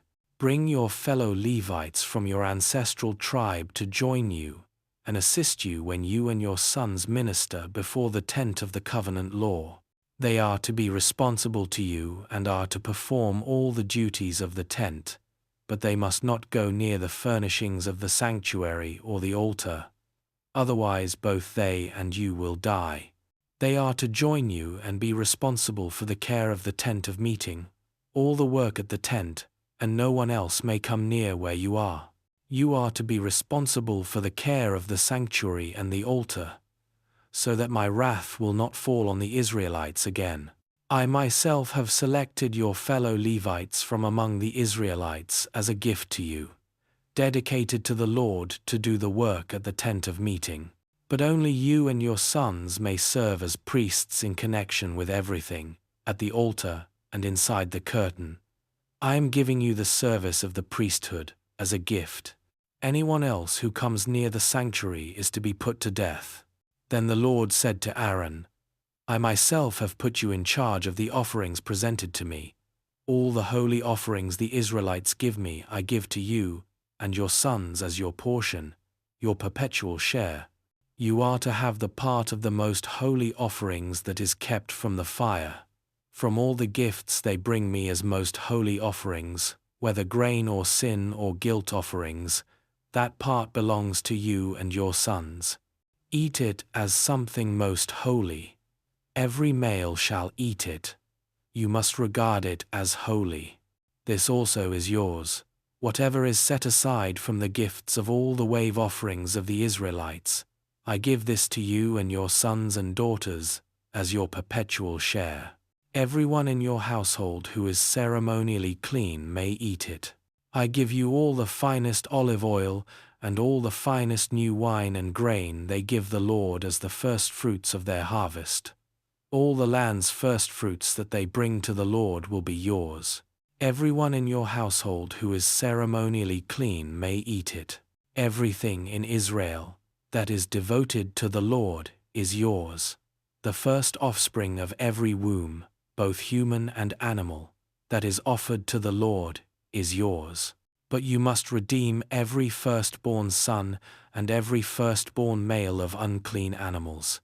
When they are a month old, you must redeem them at the redemption price set at 5 shekels of silver, according to the sanctuary shekel, which weighs 20 gerahs. But you must not redeem the firstborn of a cow, a sheep, or a goat. They are holy. Splash their blood against the altar and burn their fat as a food offering, an aroma pleasing to the Lord. Their meat is to be yours, just as the breast of the wave offering and the right thigh are yours. Whatever is set aside from the holy offerings the Israelites present to the Lord I give to you and your sons and daughters as your perpetual share. It is an everlasting covenant of salt before the Lord, for both you and your offspring." The Lord said to Aaron, "You will have no inheritance in their land, nor will you have any share among them. I am your share and your inheritance among the Israelites. I give to the Levites all the tithes in Israel as their inheritance in return for the work they do while serving at the tent of meeting. From now on the Israelites must not go near the tent of meeting, or they will bear the consequences of their sin and will die. It is the Levites who are to do the work at the tent of meeting and bear the responsibility for any offenses they commit against it. This is a lasting ordinance for the generations to come. They will receive no inheritance among the Israelites. Instead, I give to the Levites as their inheritance the tithes that the Israelites present as an offering to the Lord. That is why I said concerning them, they will have no inheritance among the Israelites. The Lord said to Moses, "Speak to the Levites and say to them, when you receive from the Israelites the tithe I give you as your inheritance, you must present a tenth of that tithe as the Lord's offering. Your offering will be reckoned to you as grain from the threshing floor, or juice from the winepress. In this way you also will present an offering to the Lord from all the tithes you receive from the Israelites. From these tithes you must give the Lord's portion to Aaron the priest. You must present as the Lord's portion the best and holiest part of everything given to you. Say to the Levites, when you present the best part, it will be reckoned to you as the product of the threshing floor or the winepress. You and your households may eat the rest of it anywhere, for it is your wages for your work at the tent of meeting. By presenting the best part of it you will not be guilty in this matter. Then you will not defile the holy offerings of the Israelites, and you will not die." Chapter 19. The Lord said to Moses and Aaron, "This is a requirement of the law that the Lord has commanded. Tell the Israelites to bring you a red heifer without defect or blemish, and that has never been under a yoke. Give it to Eleazar the priest. It is to be taken outside the camp and slaughtered in his presence. Then Eleazar the priest is to take some of its blood on his finger and sprinkle it 7 times toward the front of the tent of meeting. While he watches, the heifer is to be burned its hide, flesh, blood, and intestines. The priest is to take some cedar wood, hyssop, and scarlet wool and throw them onto the burning heifer. After that, the priest must wash his clothes and bathe himself with water. He may then come into the camp, but he will be ceremonially unclean till evening. The man who burns it must also wash his clothes and bathe with water, and he too will be unclean till evening. A man who is clean shall gather up the ashes of the heifer and put them in a ceremonially clean place outside the camp. They are to be kept by the Israelite community for use in the water of cleansing. It is for purification from sin. The man who gathers up the ashes of the heifer must also wash his clothes, and he too will be unclean till evening.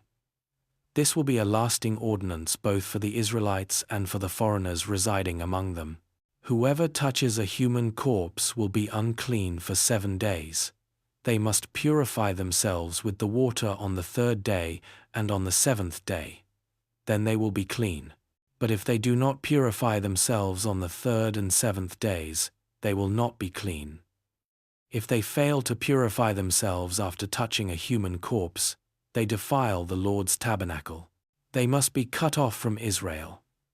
Because the water of cleansing has not been sprinkled on them, they are unclean. Their uncleanness remains on them. This is the law that applies when a person dies in a tent. Anyone who enters the tent and anyone who is in it will be unclean for 7 days. And every open container without a lid fastened on it will be unclean. Anyone out in the open who touches someone who has been killed with a sword, or someone who has died a natural death, or anyone who touches a human bone or a grave, will be unclean for 7 days. For the unclean person, put some ashes from the burned purification offering into a jar and pour fresh water over them. Then, a man who is ceremonially clean is to take some hyssop, dip it in the water, and sprinkle the tent and all the furnishings and the people who were there.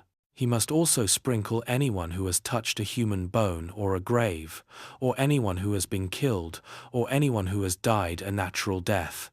The man who is clean is to sprinkle those who are unclean on the 3rd and 7th days, and on the 7th day he is to purify them. Those who are being cleansed must wash their clothes and bathe with water, and that evening they will be clean. But if those who are unclean do not purify themselves, they must be cut off from the community, because they have defiled the sanctuary of the Lord. The water of cleansing has not been sprinkled on them, and they are unclean. This is a lasting ordinance for them. The man who sprinkles the water of cleansing must also wash his clothes, and anyone who touches the water of cleansing will be unclean till evening. Anything that an unclean person touches becomes unclean, and anyone who touches it becomes unclean till evening. Chapter 20. In the first month, the whole Israelite community arrived at the desert of Zin, and they stayed at Kadesh. There Miriam died and was buried. Now there was no water for the community, and the people gathered in opposition to Moses and Aaron. They quarreled with Moses and said, "If only we had died when our brothers fell dead before the Lord. Why did you bring the Lord's community into this wilderness, that we and our livestock should die here? Why did you bring us up out of Egypt to this terrible place? It has no grain, or figs, grapevines, or pomegranates, and there is no water to drink." Moses and Aaron went from the assembly to the entrance to the tent of meeting and fell face down, and the glory of the Lord appeared to them. The Lord said to Moses, "Take the staff, and you and your brother Aaron gather the assembly together. Speak to that rock before their eyes, and it will pour out its water. You will bring water out of the rock for the community, so they and their livestock can drink." So Moses took the staff from the Lord's presence, just as he commanded him. He and Aaron gathered the assembly together in front of the rock, and Moses said to them, "Listen, you rebels, must we bring you water out of this rock?"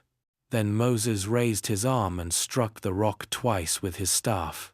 Water gushed out, and the community and their livestock drank.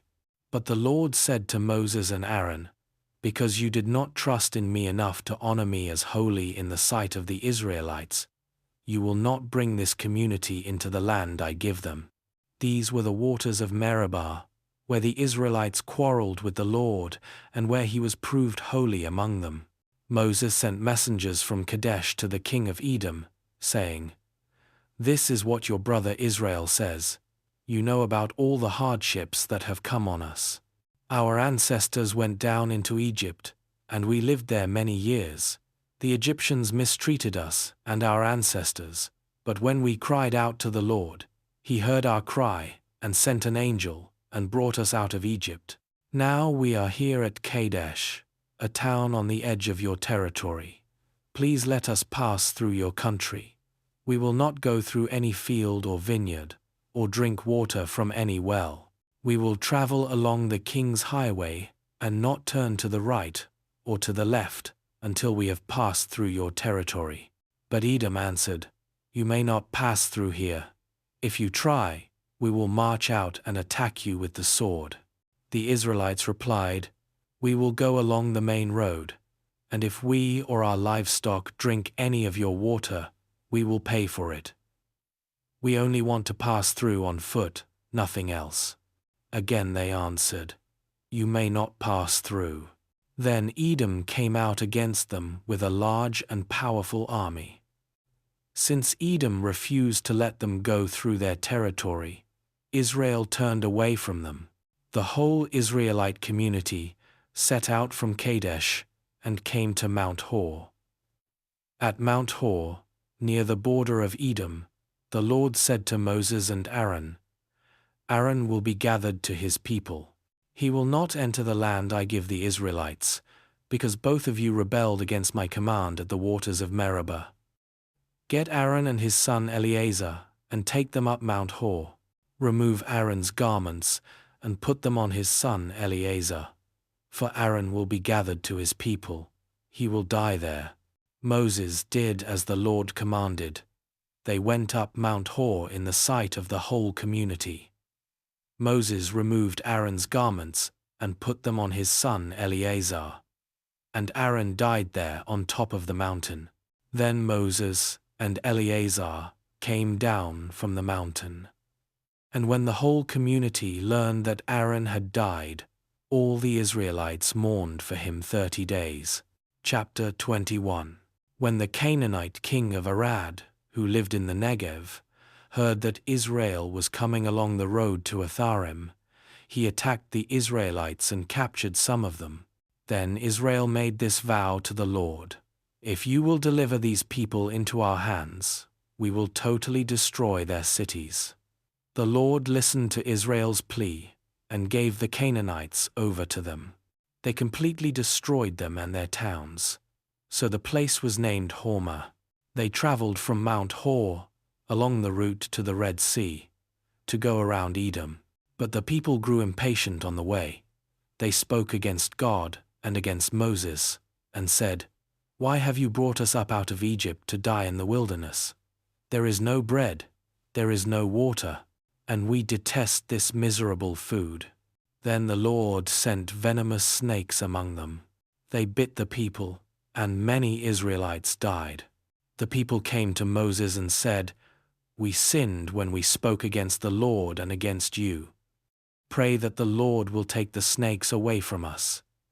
So Moses prayed for the people. The Lord said to Moses, "Make a snake and put it up on a pole. Anyone who is bitten can look at it and live." So Moses made a bronze snake and put it up on a pole. Then when anyone was bitten by a snake and looked at the bronze snake, they lived. The Israelites moved on and camped at Oboth. Then they set out from Oboth and camped in Abarim, in the wilderness that faces Moab toward the sunrise. From there they moved on and camped in the Zered Valley.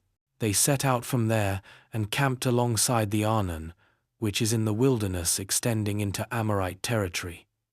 The Arnon is the border of Moab, between Moab and the Amorites. That is why the book of the wars of the Lord says, "Zahab in Suphah and the ravines, the Arnon and the slopes of the ravines that lead to the settlement of Ar, and lie along the border of Moab." From there they continued on to Beer, the well where the Lord said to Moses, "Gather the people together, and I will give them water."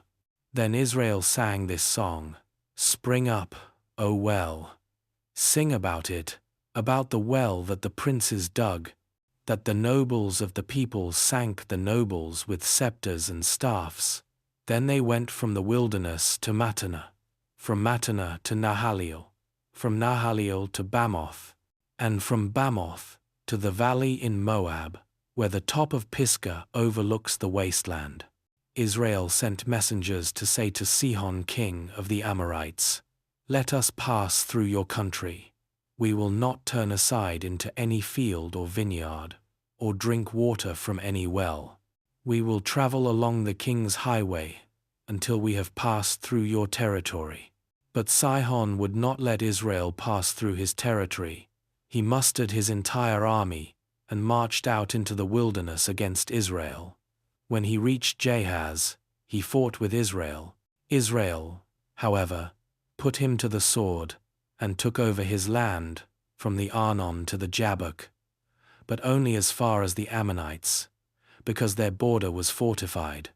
Israel captured all the cities of the Amorites and occupied them, including Heshbon and all its surrounding settlements. Heshbon was the city of Sihon king of the Amorites, who had fought against the former king of Moab and had taken from him all his land as far as the Arnon. That is why the poets say, "Come to Heshbon and let it be rebuilt. Let Sihon's city be restored."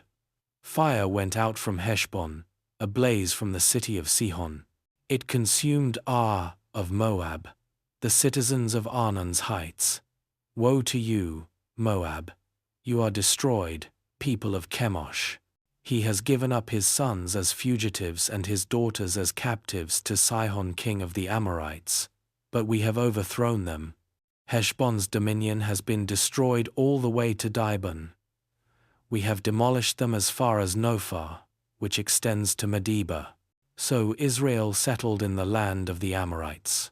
After Moses had sent spies to Jazer, the Israelites captured its surrounding settlements and drove out the Amorites who were there. Then they turned and went up along the road toward Bashan, and Og king of Bashan and his whole army marched out to meet them in battle at Edrei. The Lord said to Moses, "Do not be afraid of him, for I have delivered him into your hands, along with his whole army and his land. Do to him what you did to Sihon king of the Amorites, who reigned in Heshbon." So they struck him down, together with his sons and his whole army, leaving them no survivors, and they took possession of his land. Chapter 22. Then the Israelites traveled to the plains of Moab, and camped along the Jordan across from Jericho. Now Balak son of Zippor saw all that Israel had done to the Amorites, and Moab was terrified because there were so many people.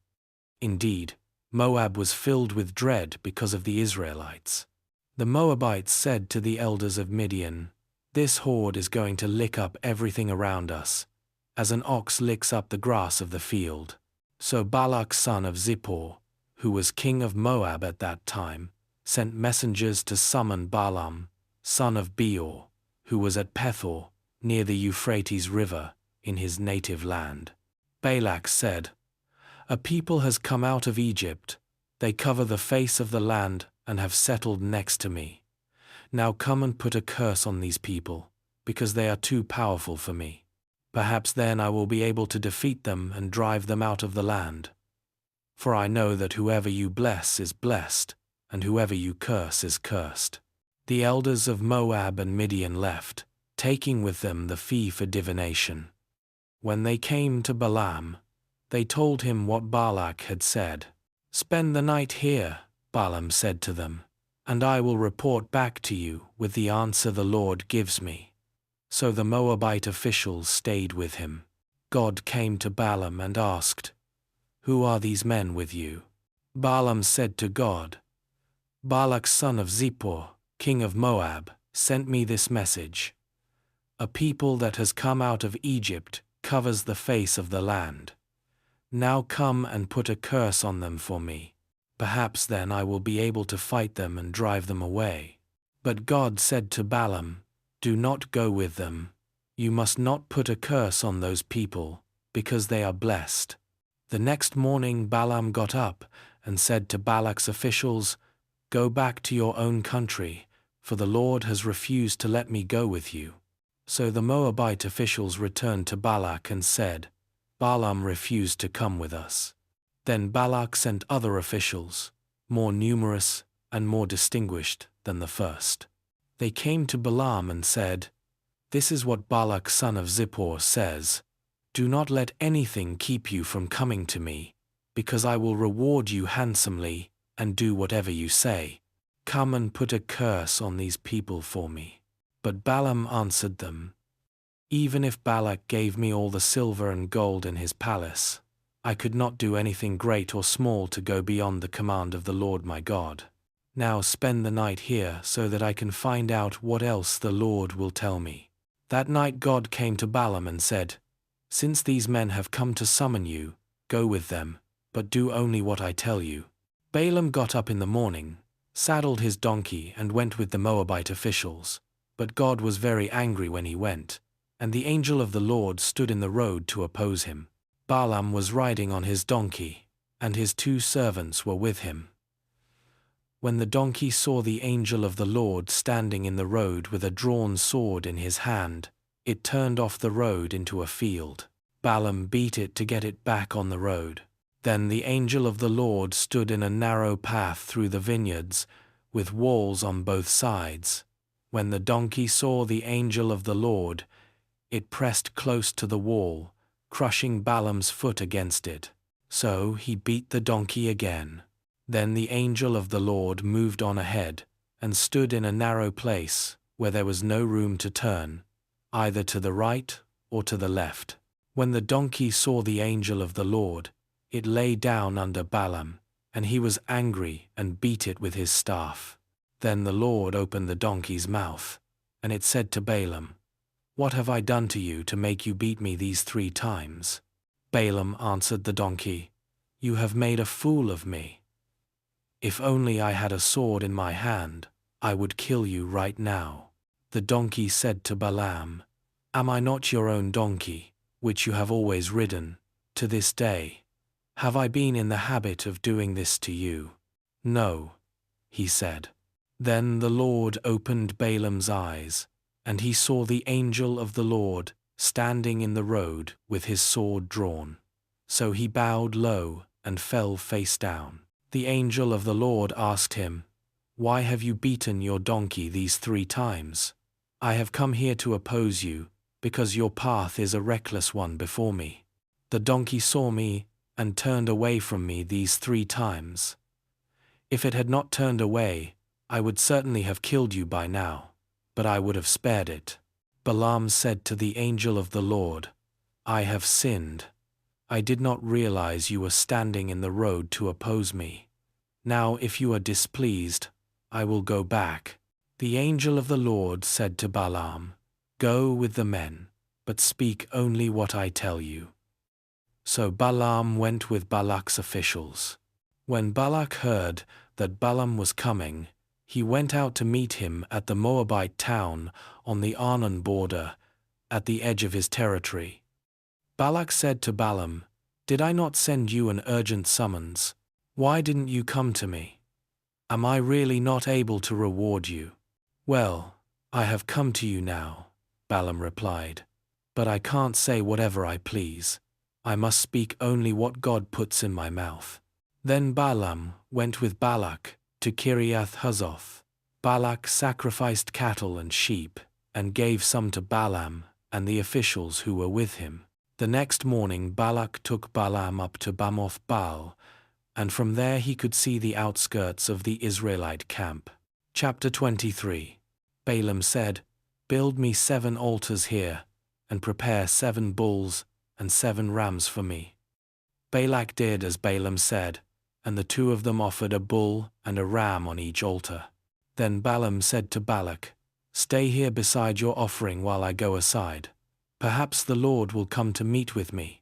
Whatever he reveals to me, I will tell you." Then he went off to a barren height. God met with him, and Balaam said, "I have prepared 7 altars, and on each altar I have offered a bull and a ram." The Lord put a word in Balaam's mouth and said, "Go back to Balak and give him this word." So he went back to him and found him standing beside his offering with all the Moabite officials. Then Balaam spoke his message. "Balak brought me from Aram, the king of Moab, from the eastern mountains. Come," he said, "curse Jacob for me. Come, denounce Israel. How can I curse those whom God has not cursed? How can I denounce those whom the Lord has not denounced?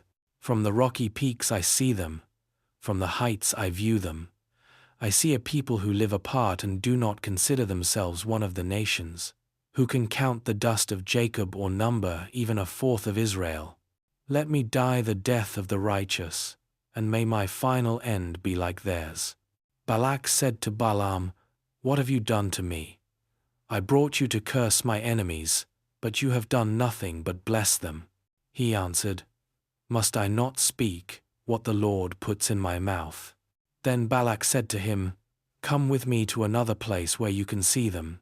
You will not see them all but only the outskirts of their camp, and from there, curse them for me." So he took him to the field of Zophim on the top of Pisgah, and there he built 7 altars and offered a bull and a ram on each altar. Balaam said to Balak, "Stay here beside your offering while I meet with him over there." The Lord met with Balaam and put a word in his mouth and said, "Go back to Balak and give him this word." So he went to him and found him standing beside his offering with the Moabite officials.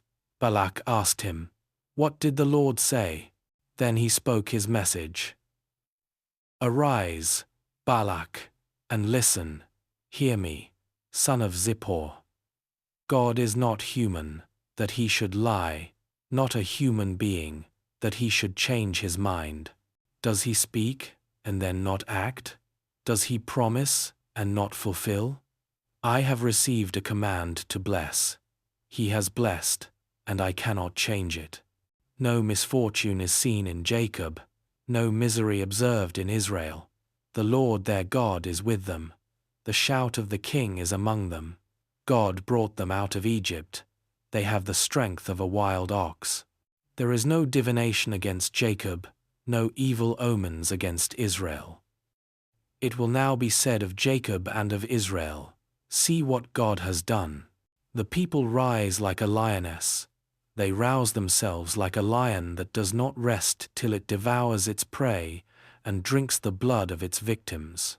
Then Balak said to Balaam, neither curse them at all, nor bless them at all. Balaam answered, did I not tell you I must do whatever the Lord says? Then Balak said to Balaam, come, let me take you to another place.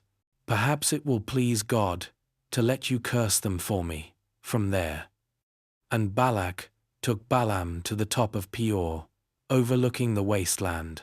Balaam said, build me 7 altars here, and prepare 7 bulls and 7 rams for me. Balak did as Balaam had said, and offered a bull and a ram on each altar. Chapter 24. Now when Balaam saw that it pleased the Lord to bless Israel, he did not resort to divination as at other times, but turned his face toward the wilderness. When Balaam looked out and saw Israel encamped tribe by tribe, the Spirit of God came on him, and he spoke his message. The prophecy of Balaam son of Beor, the prophecy of one whose eye sees clearly, the prophecy of one who hears the words of God, who sees a vision from the Almighty, who falls prostrate, and whose eyes are opened. How beautiful are your tents, Jacob, your dwelling places, Israel. Like valleys, they spread out, like gardens beside a river, like aloes planted by the Lord, like cedars beside the waters. Water will flow from their buckets. Their seed will have abundant water. Their king will be greater than Agag. Their kingdom will be exalted. God brought them out of Egypt. They have the strength of a wild ox. They devour hostile nations, and break their bones in pieces. With their arrows they pierce them. Like a lion they crouch and lie down, like a lioness who dares to rouse them. May those who bless you be blessed, and those who curse you be cursed. Then Balak's anger burned against Balaam. He struck his hands together and said to him, I summoned you to curse my enemies, but you have blessed them these 3 times. Now leave at once and go home. I said I would reward you handsomely, but the Lord has kept you from being rewarded. Balaam answered Balak, did I not tell the messengers you sent me? Even if Balak gave me all the silver and gold in his palace, I could not do anything of my own accord, good or bad, to go beyond the command of the Lord, and I must say only what the Lord says. Now I am going back to my people. But come, let me warn you of what this people will do to your people in days to come. Then he spoke his message, the prophecy of Balaam, son of Beor, the prophecy of one whose eye sees clearly, the prophecy of one who hears the words of God, who has knowledge from the Most High, who sees a vision from the Almighty, who falls prostrate, and whose eyes are opened. I see him, but not now. I behold him, but not near. A star will come out of Jacob. A scepter will rise out of Israel. He will crush the foreheads of Moab, the skulls of all the people of Sheth. Edom will be conquered. Seir, his enemy, will be conquered, but Israel will grow strong. A ruler will come out of Jacob and destroy the survivors of the city. Then Balaam saw Amalek and spoke his message. Amalek was first among the nations, but their end will be utter destruction. Then he saw the Kenites and spoke his message. Your dwelling place is secure. Your nest is set in a rock. Yet you Kenites will be destroyed when Ashur takes you captive. Then he spoke his message. Alas, who can live when God does this? Ships will come from the shores of Cyprus. They will subdue Ashur and Eber, but they too will come to ruin. Then Balaam got up and returned home, and Balak went his own way. Chapter 25. While Israel was staying in Shittim, the men began to indulge in sexual immorality with Moabite women, who invited them to the sacrifices to their gods. The people ate the sacrificial meal and bowed down before these gods. So Israel yoked themselves to the Baal of Peor, and the Lord's anger burned against them. The Lord said to Moses, "Take all the leaders of these people, kill them and expose them in broad daylight before the Lord, so that the Lord's fierce anger may turn away from Israel." So Moses said to Israel's judges, "Each of you must put to death those of your people who have yoked themselves to the Baal of Peor." Then an Israelite man brought into the camp a Midianite woman right before the eyes of Moses and the whole assembly of Israel, while they were weeping at the entrance to the tent of meeting. When Phinehas son of Eleazar, the son of Aaron, the priest, saw this, he left the assembly, took a spear in his hand, and followed the Israelite into the tent. He drove the spear into both of them, right through the Israelite man, and into the woman's stomach. Then the plague against the Israelites was stopped, but those who died in the plague numbered 24,000. The Lord said to Moses, "Phinehas son of Eleazar, the son of Aaron, the priest, has turned my anger away from the Israelites. Since he was as zealous for my honor among them as I am, I did not put an end to them in my zeal. Therefore tell him I am making my covenant of peace with him. He and his descendants will have a covenant of a lasting priesthood, because he was zealous for the honor of his God and made atonement for the Israelites." The name of the Israelite who was killed with the Midianite woman was Zimri son of Salu, the leader of a Simeonite family. And the name of the Midianite woman who was put to death was Cosbi daughter of Zur, a tribal chief of a Midianite family. The Lord said to Moses, "Treat the Midianites as enemies and kill them. They treated you as enemies when they deceived you in the Peor incident involving their sister Cosbi, the daughter of a Midianite leader, the woman who was killed when the plague came as a result of that incident." Chapter 26. After the plague, the Lord said to Moses and Eleazar son of Aaron, the priest, "Take a census of the whole Israelite community, by families, all those 20 years old or more who are able to serve in the army of Israel." So, on the plains of Moab by the Jordan across from Jericho, Moses and Eleazar the priest spoke with them and said, "Take a census of the men 20 years old or more, as the Lord commanded Moses." These were the Israelites who came out of Egypt.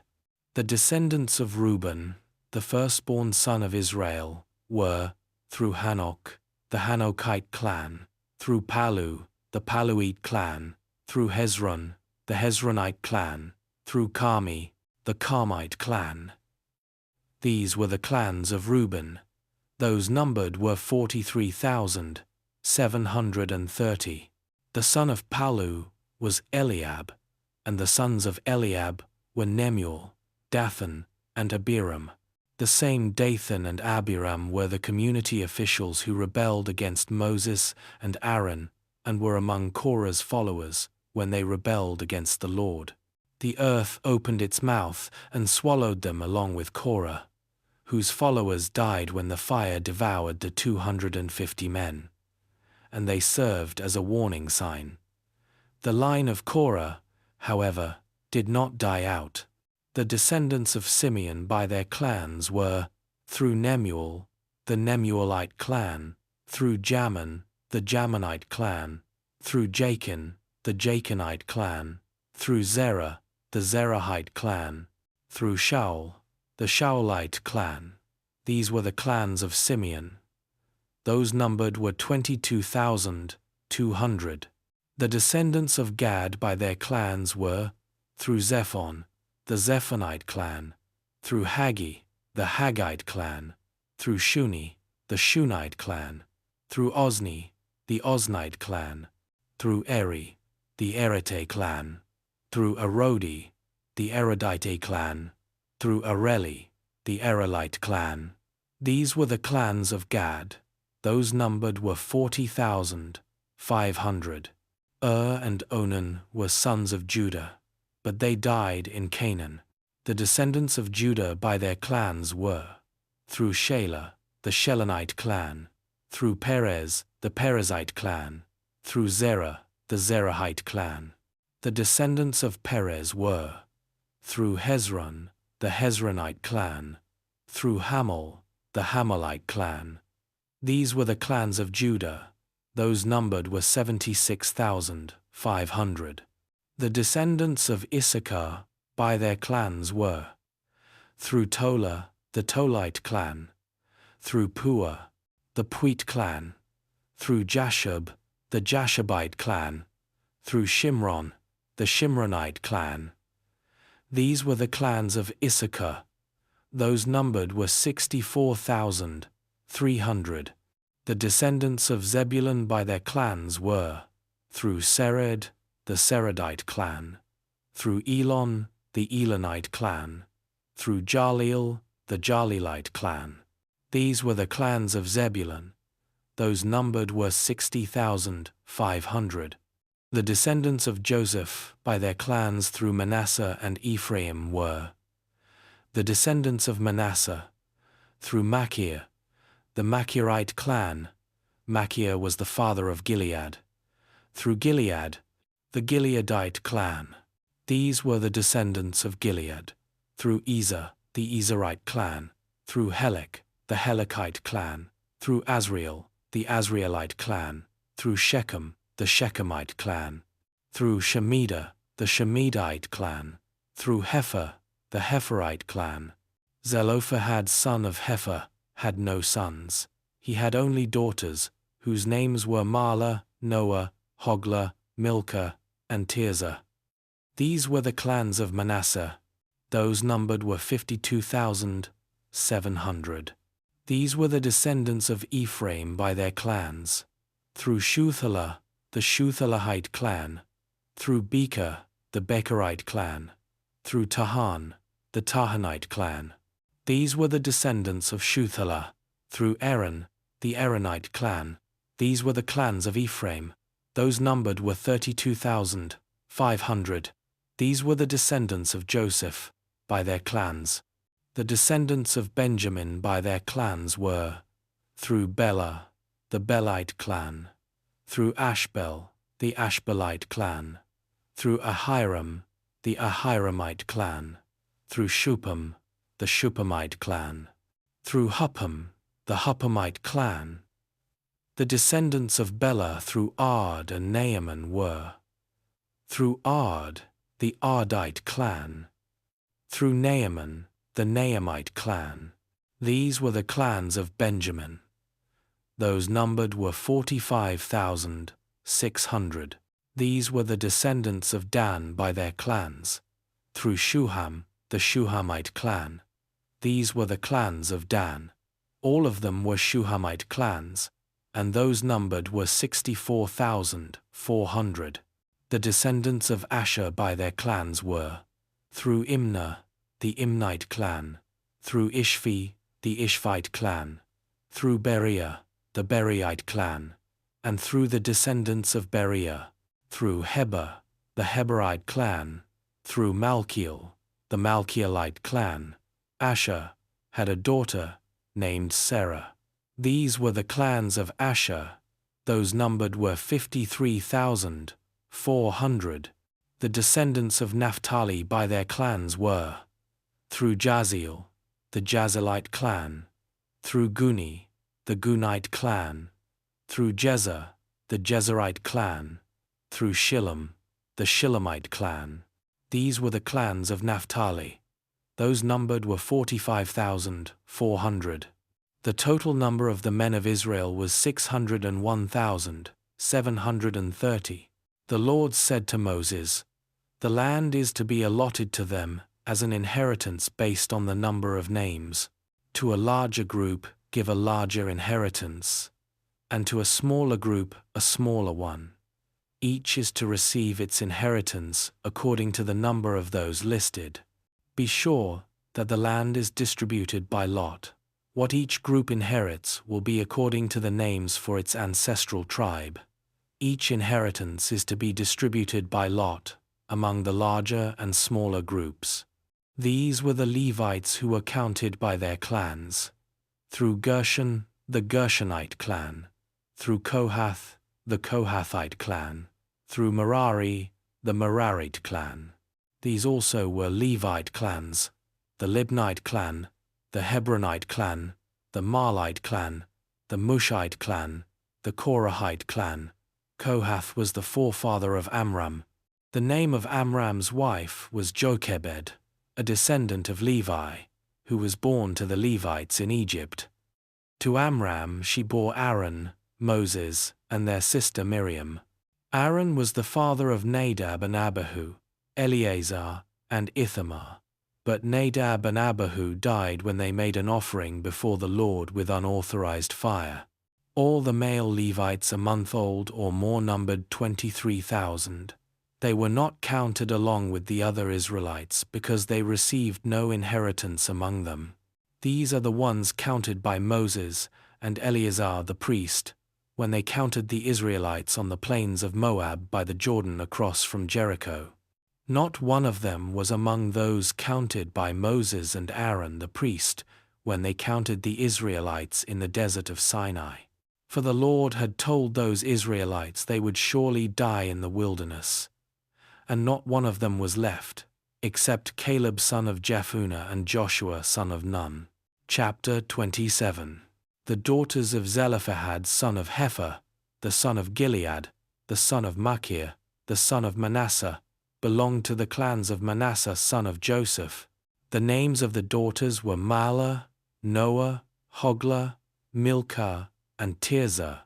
They came forward and stood before Moses, Eleazar the priest, the leaders, and the whole assembly at the entrance to the tent of meeting, and said, "Our father died in the wilderness. He was not among Korah's followers, who banded together against the Lord, but he died for his own sin and left no sons. Why should our father's name disappear from his clan because he had no son? Give us property among our father's relatives." So Moses brought their case before the Lord, and the Lord said to him, "What Zelophehad's daughters are saying is right. You must certainly give them property as an inheritance among their father's relatives, and give their father's inheritance to them. Say to the Israelites, if a man dies and leaves no son, give his inheritance to his daughter. If he has no daughter, give his inheritance to his brothers.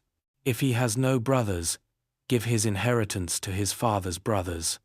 If his father had no brothers, give his inheritance to the nearest relative in his clan, that he may possess it. This is to have the force of law for the Israelites, as the Lord commanded Moses." Then the Lord said to Moses, "Go up this mountain in the Abarim range, and see the land I have given the Israelites. After you have seen it, you too will be gathered to your people, as your brother Aaron was.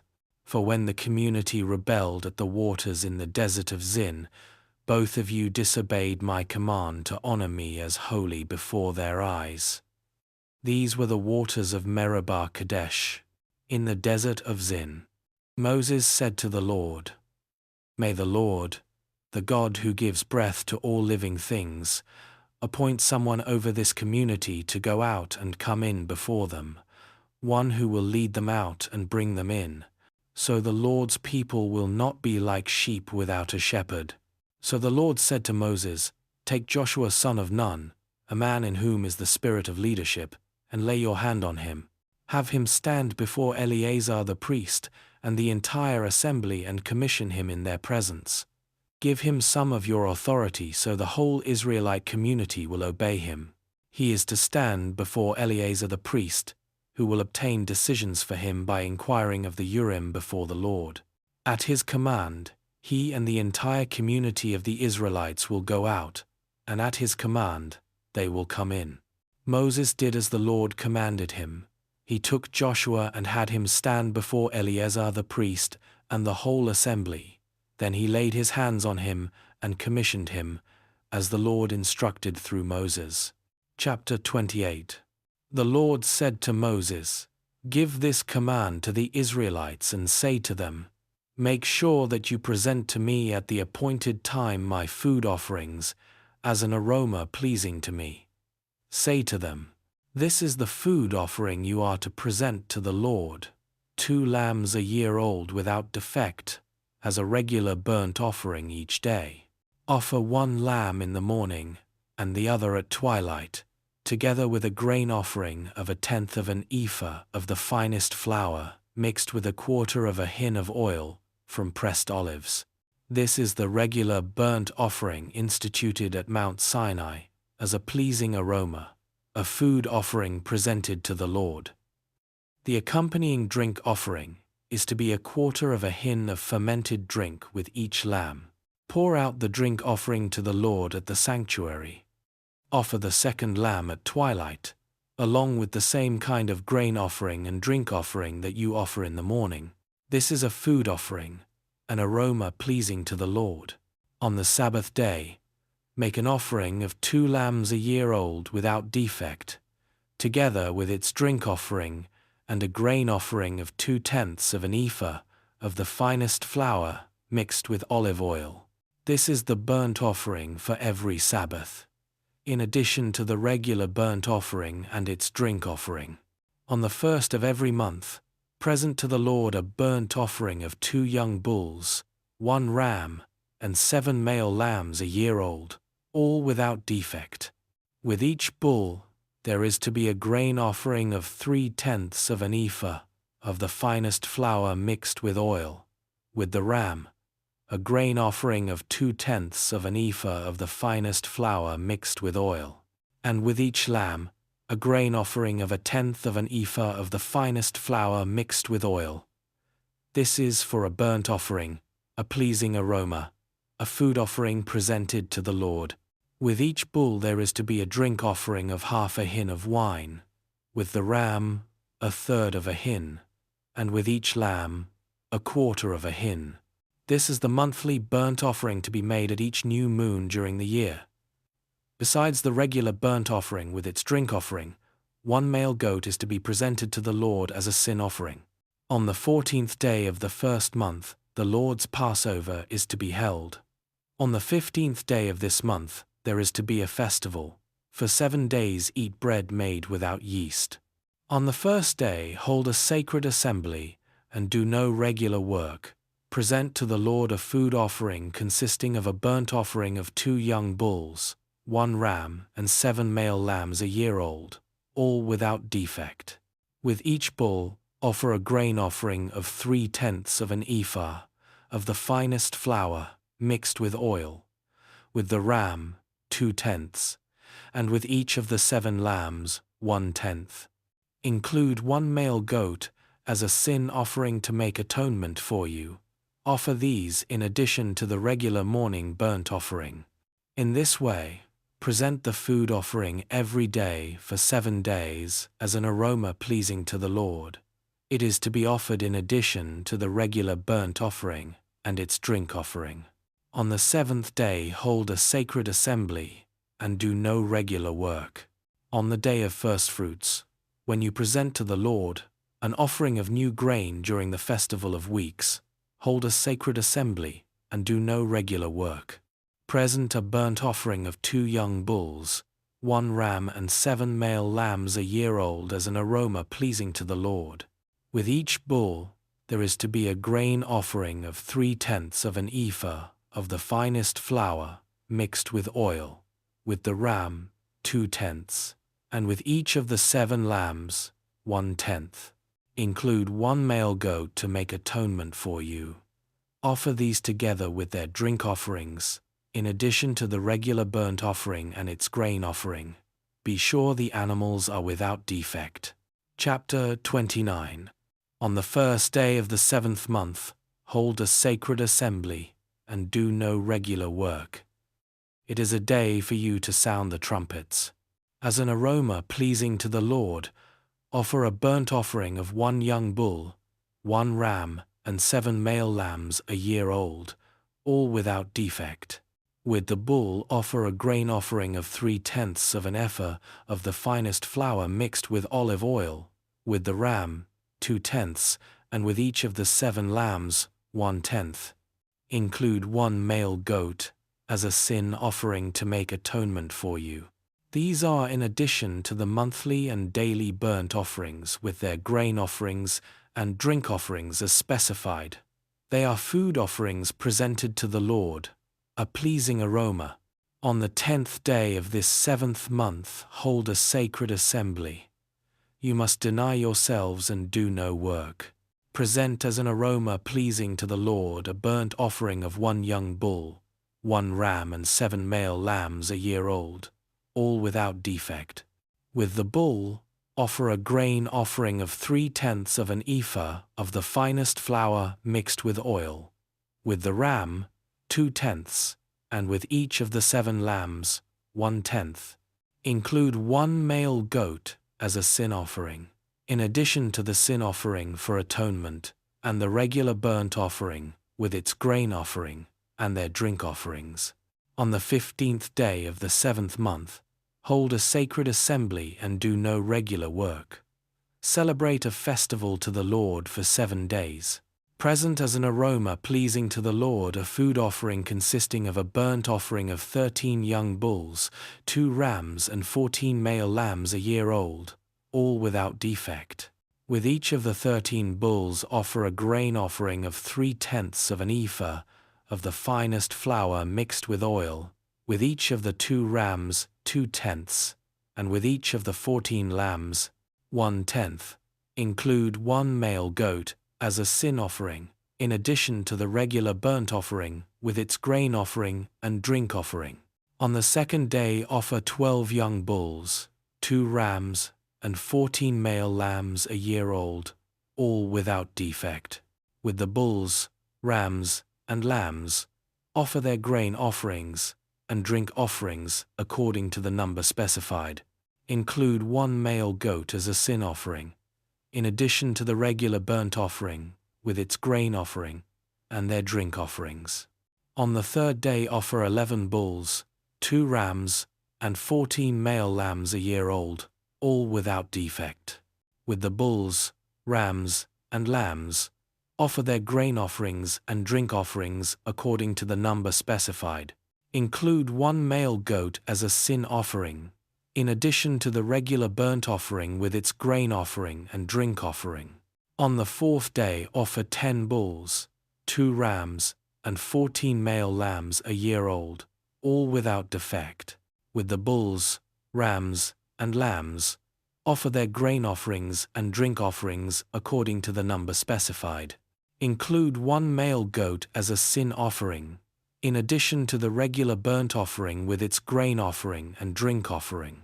On the 5th day offer 9 bulls, 2 rams, and 14 male lambs a year old, all without defect.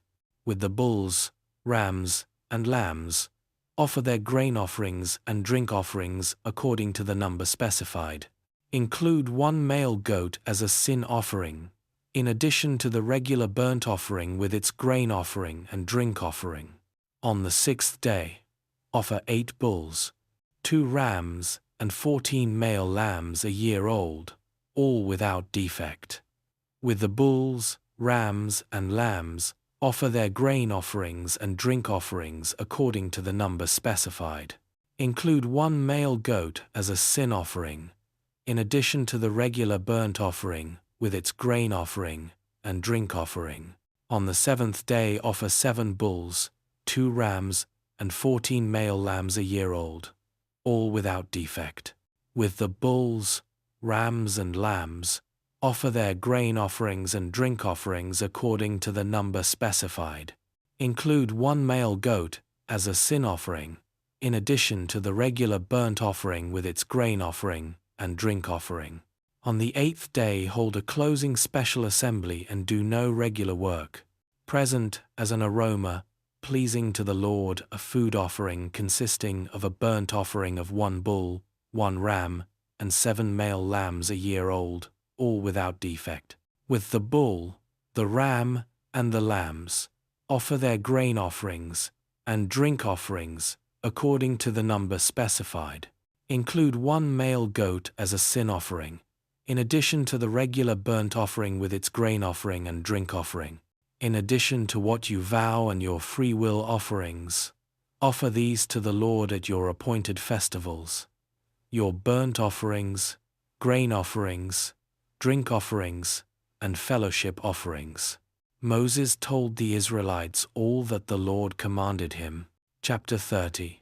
Moses said to the heads of the tribes of Israel, "This is what the Lord commands. When a man makes a vow to the Lord, or takes an oath to obligate himself by a pledge, he must not break his word, but must do everything he said. When a young woman still living in her father's household makes a vow to the Lord or obligates herself by a pledge, and her father hears about her vow or pledge but says nothing to her, then all her vows, and every pledge by which she obligated herself, will stand. But if her father forbids her when he hears about it, none of her vows or the pledges by which she obligated herself will stand. The Lord will release her, because her father has forbidden her. If she marries after she makes a vow or after her lips utter a rash promise by which she obligates herself, and her husband hears about it, but says nothing to her, then her vows, or the pledges, by which she obligated herself, will stand. But if her husband forbids her when he hears about it, he nullifies the vow that obligates her, or the rash promise by which she obligates herself, and the Lord will release her. Any vow or obligation taken by a widow or divorced woman will be binding on her. If a woman living with her husband makes a vow or obligates herself by a pledge under oath, and her husband hears about it, but says nothing to her, and does not forbid her, then all her vows or the pledges by which she obligated herself will stand. But if her husband nullifies them when he hears about them, then none of the vows or pledges that came from her lips will stand. Her husband has nullified them, and the Lord will release her. Her husband may confirm or nullify any vow she makes, or any sworn pledge to deny herself. But if her husband says nothing to her about it from day to day, then he confirms all her vows or the pledges binding on her. He confirms them by saying nothing to her when he hears about them. If, however, he nullifies them some time after he hears about them, then he must bear the consequences of her wrongdoing. These are the regulations the Lord gave Moses concerning relationships between a man and his wife, and between a father and his young daughter still living at home. Chapter 31. The Lord said to Moses, "Take vengeance on the Midianites for the Israelites. After that, you will be gathered to your people." So Moses said to the people, "Arm some of your men to go to war against the Midianites, so that they may carry out the Lord's vengeance on them. Send into battle 1,000 men from each of the tribes of Israel." So 12,000 men armed for battle, 1,000 from each tribe, were supplied from the clans of Israel. Moses sent them into battle, 1,000 from each tribe, along with Phinehas, son of Eleazar, the priest, who took with him articles from the sanctuary and the trumpets for signaling. They fought against Midian, as the Lord commanded Moses, and killed every man. Among their victims were Evi, Rechem, Zur, Hur, and Reba, the 5 kings of Midian. They also killed Balaam son of Beor with the sword. The Israelites captured the Midianite women and children, and took all the Midianite herds, flocks and goods as plunder. They burned all the towns where the Midianites had settled, as well as all their camps. They took all the plunder and spoils, including the people and animals, and brought the captives, spoils and plunder to Moses and Eleazar, the priest, and the Israelite assembly at their camp on the plains of Moab, by the Jordan, across from Jericho. Moses, Eleazar the priest, and all the leaders of the community went to meet them outside the camp. Moses was angry with the officers of the army, the commanders of thousands and commanders of hundreds who returned from the battle. "Have you allowed all the women to live?" he asked them. They were the ones who followed Balaam's advice and enticed the Israelites to be unfaithful to the Lord in the Peor incident, so that a plague struck the Lord's people. "Now kill all the boys, and kill every woman who has slept with a man, but save for yourselves every girl who has never slept with a man. Anyone who has killed someone or touched someone who was killed must stay outside the camp 7 days. On the 3rd and 7th days you must purify yourselves and your captives. Purify every garment as well as everything made of leather, goat hair, or wood." Then Eleazar the priest said to the soldiers who had gone into battle, "This is what is required by the law that the Lord gave Moses. Gold, silver, bronze, iron, tin, lead, and anything else that can withstand fire must be put through the fire, and then it will be clean. But it must also be purified with the water of cleansing, and whatever cannot withstand fire must be put through that water. On the 7th day wash your clothes, and you will be clean. Then you may come into the camp." The Lord said to Moses, "You and Eleazar the priest, and the family heads of the community, are to count all the people and animals that were captured. Divide the spoils equally between the soldiers who took part in the battle and the rest of the community. From the soldiers who fought in the battle, set apart as tribute for the Lord 1 out of every 500, whether people, cattle, donkeys, or sheep. Take this tribute from their half share, and give it to Eleazar the priest as the Lord's part. From the Israelites' half, select 1 out of every 50, whether people, cattle, donkeys, sheep, or other animals. Give them to the Levites, who are responsible for the care of the Lord's tabernacle." So Moses and Eleazar, the priest, did as the Lord commanded Moses. The plunder remaining from the spoils that the soldiers took was 675,000 sheep, 72,000 cattle, 61,000 donkeys, and 32,000 women who had never slept with a man. The half share of those who fought in the battle was 337,500 sheep, of which the tribute for the Lord was 675, 36,000 cattle, of which the tribute for the Lord was 72, 30,500 donkeys, of which the tribute for the Lord was 61, 16,000 people, of whom the tribute for the Lord was 32. Moses gave the tribute to Eleazar the priest as the Lord's part, as the Lord commanded Moses. The half belonging to the Israelites, which Moses set apart from that of the fighting men, the community's half was 337,500 sheep, 36,000 cattle, 30,500 donkeys, and 16,000 people. From the Israelites' half, Moses selected 1 out of every 50 people and animals, as the Lord commanded him, and gave them to the Levites, who were responsible for the care of the Lord's tabernacle.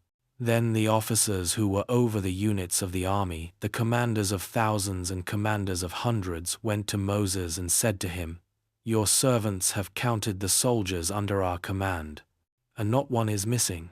So we have brought as an offering to the Lord the gold articles each of us acquired: armlets, bracelets, signet rings, earrings, and necklaces, to make atonement for ourselves before the Lord." Moses and Eleazar the priest accepted from them the gold, all the crafted articles, all the gold from the commanders of thousands and commanders of hundreds that Moses and Eleazar presented as a gift to the Lord weighed 16,750 shekels. Each soldier had taken plunder for himself. Moses and Eleazar, the priest, accepted the gold from the commanders of thousands and commanders of hundreds and brought it into the tent of meeting as a memorial for the Israelites before the Lord. Chapter 32.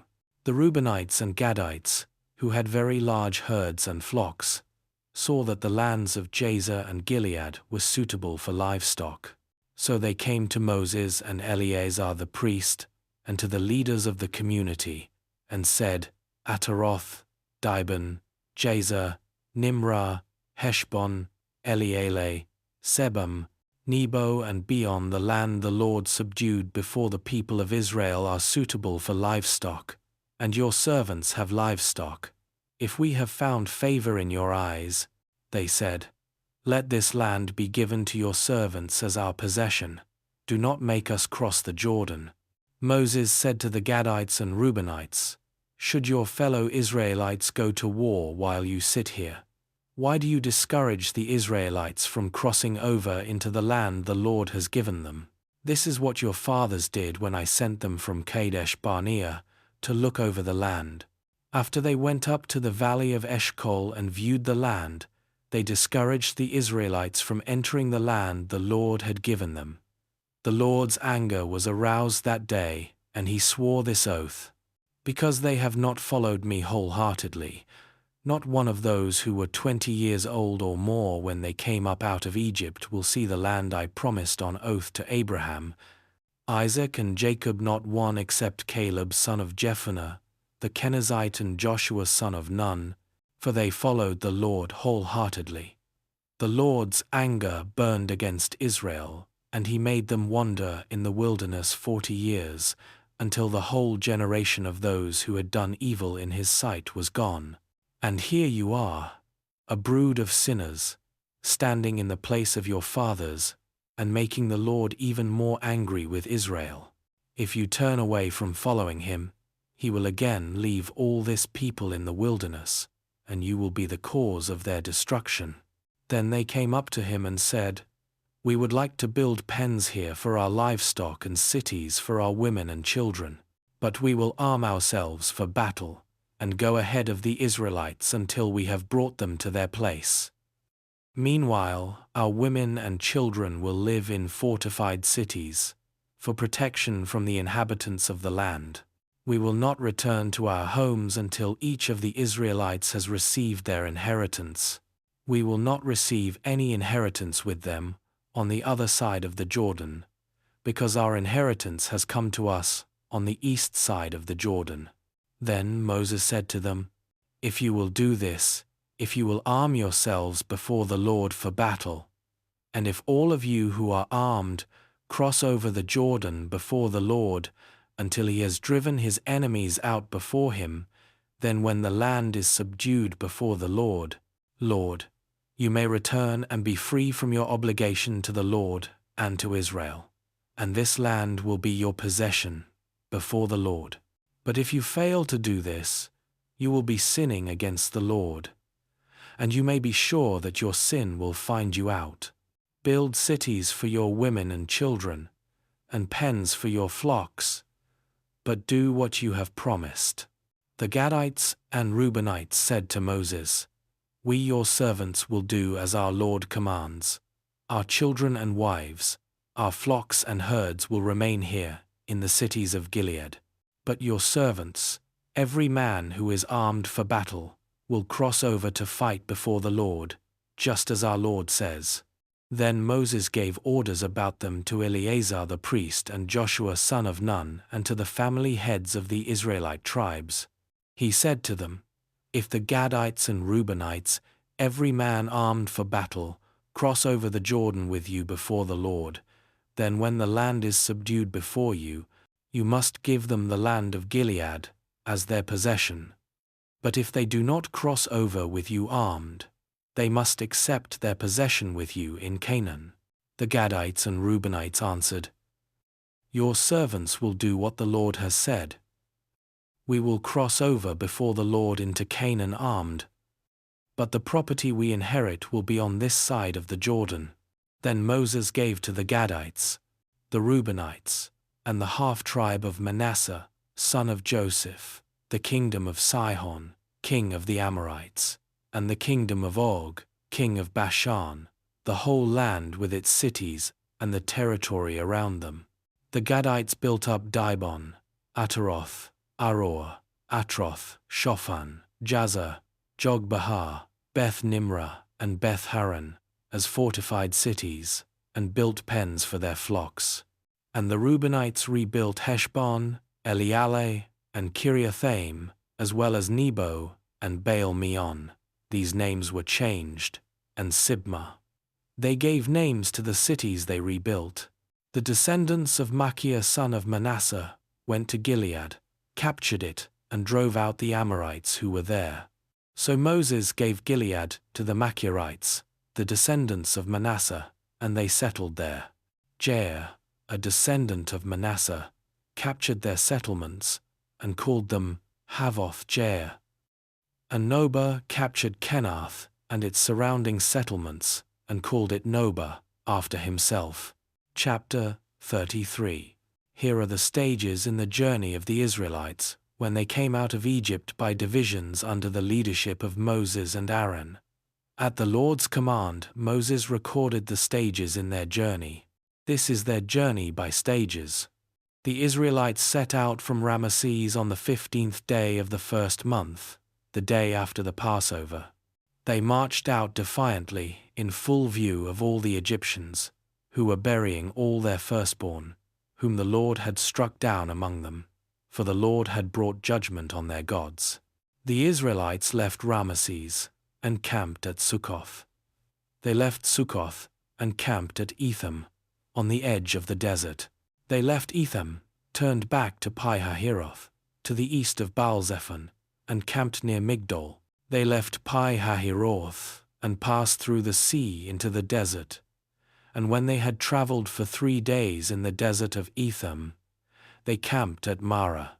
They left Marah and went to Elim, where there were 12 springs and 70 palm trees, and they camped there. They left Elim and camped by the Red Sea. They left the Red Sea and camped in the desert of Sin. They left the desert of Sin and camped at Dophkah. They left Dophkah and camped at Alush. They left Alush and camped at Rephidim, where there was no water for the people to drink. They left Rephidim and camped in the desert of Sinai. They left the desert of Sinai and camped at Kibroth-Hattaavah. They left Kibroth-Hattaavah and camped at Hazeroth. They left Hazeroth and camped at Rithmah. They left Rithmah and camped at Rimmon Perez. They left Rimmon Perez and camped at Libnah. They left Libnah and camped at Rissah. They left Rissah and camped at Kehelatha. They left Kehelatha and camped at Mount Shepher. They left Mount Shepher and camped at Harada. They left Harada and camped at Makaloth. They left Makaloth and camped at Tahath. They left Tahath and camped at Terah. They left Terah and camped at Mithkah. They left Mithkah and camped at Hashmonah.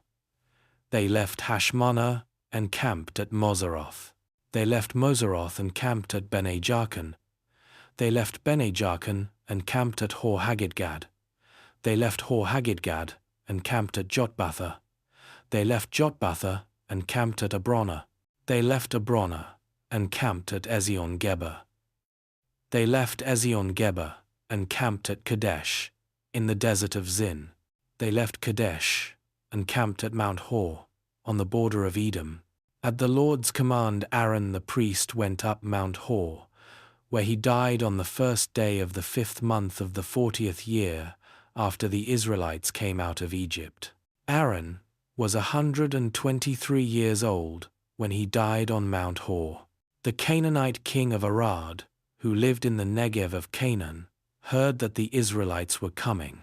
They left Mount Hor and camped at Zalmunna. They left Zalmunna and camped at Punon. They left Punon and camped at Oboth. They left Oboth and camped at Iye-Abarim, on the border of Moab. They left Iye-Abarim and camped at Dibon-Gad. They left Dibon-Gad and camped at Almon-Diblathaim. They left Almon-Diblathaim and camped in the mountains of Abarim, near Nebo. They left the mountains of Abarim and camped on the plains of Moab by the Jordan across from Jericho. There on the plains of Moab they camped along the Jordan from Beth-Jeshemoth to Abel-Shittim.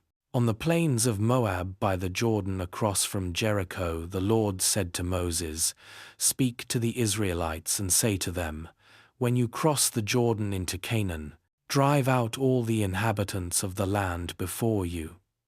Destroy all their carved images and their cast idols, and demolish all their high places. Take possession of the land and settle in it, for I have given you the land to possess.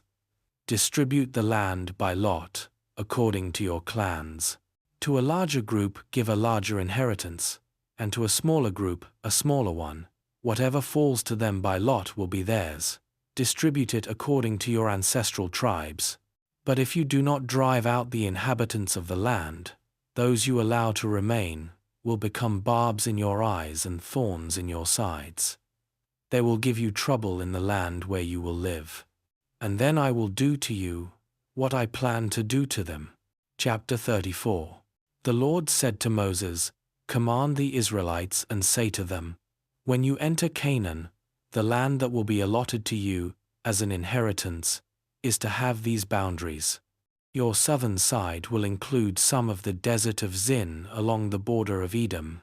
Your southern boundary will start in the east from the southern end of the Dead Sea, cross south of Scorpion Pass, continue on to Zin, and go south of Kadesh Barnea.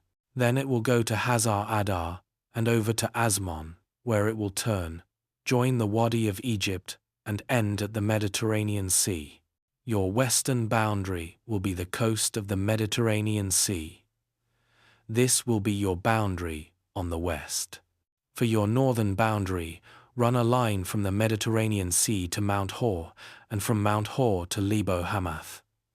Then the boundary will go to Zedad, continue to Ziphron, and end at Hazar Enan. This will be your boundary on the north. For your eastern boundary, run a line from Hazar Enan to Shechem. The boundary will go down from Shechem to Riblah on the east side of Ain, and continue along the slopes east of the Sea of Galilee. Then the boundary will go down along the Jordan and end at the Dead Sea. This will be your land, with its boundaries on every side." Moses commanded the Israelites, "Assign this land by lot as an inheritance. The Lord has ordered that it be given to the 9.5 tribes, because the families of the tribe of Reuben, the tribe of Gad, and the half-tribe of Manasseh have received their inheritance. These 2.5 tribes have received their inheritance east of the Jordan across from Jericho, toward the sunrise." The Lord said to Moses, "These are the names of the men who are to assign the land for you as an inheritance: Eleazar the priest and Joshua son of Nun. And appoint one leader from each tribe to help assign the land. These are their names: Caleb son of Jephunneh, from the tribe of Judah; Shemuel son of Ammihud, from the tribe of Simeon; Elidad son of Kislon, from the tribe of Benjamin; Buki son of Jogli, the leader from the tribe of Dan; Haniel son of Ephod, the leader from the tribe of Manasseh, son of Joseph; Kemuel son of Shiftan, the leader from the tribe of Ephraim, son of Joseph; Elizaphan son of Parnak, the leader from the tribe of Zebulun; Paltiel son of Azan, the leader from the tribe of Issachar; Ahihud son of Shelomi, the leader from the tribe of Asher; Pedahel son of Ammihud, the leader from the tribe of Naphtali. These are the men the Lord commanded to assign the inheritance to the Israelites in the land of Canaan." Chapter 35. On the plains of Moab by the Jordan across from Jericho, the Lord said to Moses, "Command the Israelites to give the Levites towns to live in from the inheritance the Israelites will possess, and give them pasturelands around the towns. Then they will have towns to live in and pasturelands for the cattle they own, and all their other animals. The pasture lands around the towns that you give the Levites will extend 1,000 cubits from the town wall. Outside the town, measure 2,000 cubits on the east side, 2,000 on the south side, 2,000 on the west, and 2,000 on the north, with the town in the center. They will have this area as pastureland for the towns. 6 of the towns you give the Levites will be cities of refuge, to which a person who has killed someone may flee. In addition, give them 42 other towns. In all, you must give the Levites 48 towns, together with their pasturelands. The towns you give the Levites from the land the Israelites possess are to be given in proportion to the inheritance of each tribe. Take many towns from a tribe that has many, but few from one that has few. Then the Lord said to Moses, "Speak to the Israelites and say to them, when you cross the Jordan into Canaan, select some towns to be your cities of refuge, to which a person who has killed someone accidentally may flee. They will be places of refuge from the avenger, so that anyone accused of murder may not die before they stand trial before the assembly. These 6 towns you give will be your cities of refuge. Give 3 on this side of the Jordan, and 3 in Canaan, as cities of refuge. These 6 towns will be a place of refuge for Israelites and for foreigners residing among them, so that anyone who has killed another accidentally can flee there. If anyone strikes someone a fatal blow with an iron object, that person is a murderer. The murderer is to be put to death. Or if anyone is holding a stone and strikes someone a fatal blow with it, that person is a murderer. The murderer is to be put to death. Or if anyone is holding a wooden object and strikes someone a fatal blow with it, that person is a murderer. The murderer is to be put to death. The avenger of blood shall put the murderer to death. When the avenger comes upon the murderer, the avenger shall put the murderer to death. If anyone with malice aforethought shoves another, or throws something at them intentionally, so that they die, or, if out of enmity, one person hits another with their fist, so that the other dies, that person is to be put to death. That person is a murderer. The avenger of blood shall put the murderer to death when they meet. But if without enmity someone suddenly pushes another or throws something at them unintentionally or, without seeing them, drops on them a stone heavy enough to kill them, and they die, then, since that other person was not an enemy and no harm was intended, the assembly must judge between the accused and the avenger of blood according to these regulations. The assembly must protect the one accused of murder from the avenger of blood and send the accused back to the city of refuge to which they fled. The accused must stay there until the death of the high priest, who was anointed with the holy oil.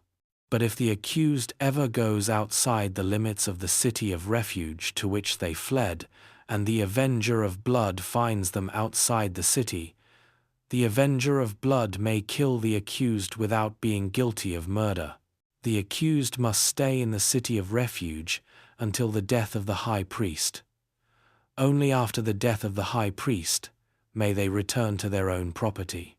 This is to have the force of law for you throughout the generations to come, wherever you live. Anyone who kills a person is to be put to death as a murderer only on the testimony of witnesses.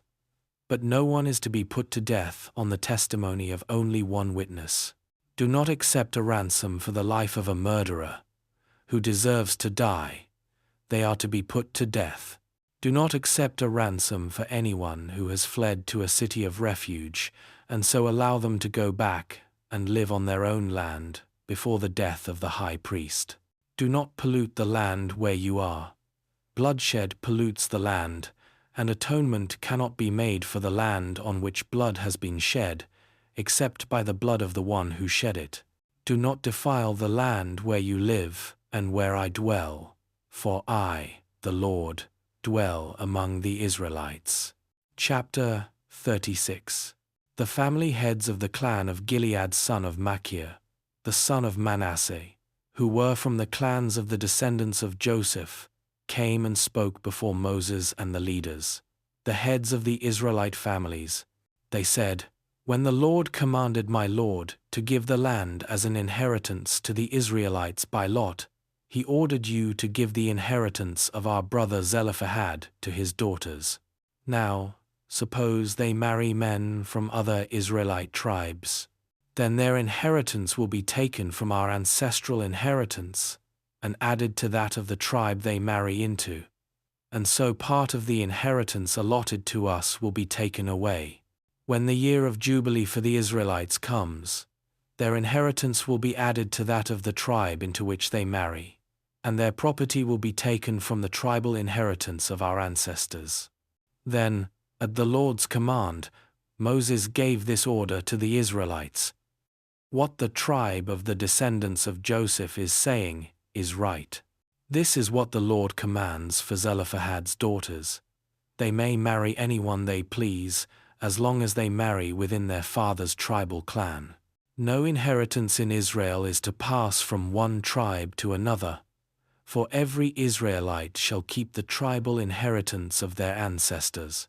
Every daughter who inherits land in any Israelite tribe must marry someone in her father's tribal clan, so that every Israelite will possess the inheritance of their ancestors. No inheritance may pass from one tribe to another, for each Israelite tribe is to keep the land it inherits." So Zelophehad's daughters did as the Lord commanded Moses. Zelophehad's daughters, Mahlah, Tirzah, Hoglah, Milcah, and Noah, married their cousins on their father's side. They married within the clans of the descendants of Manasseh, son of Joseph, and their inheritance remained in their father's tribe and clan.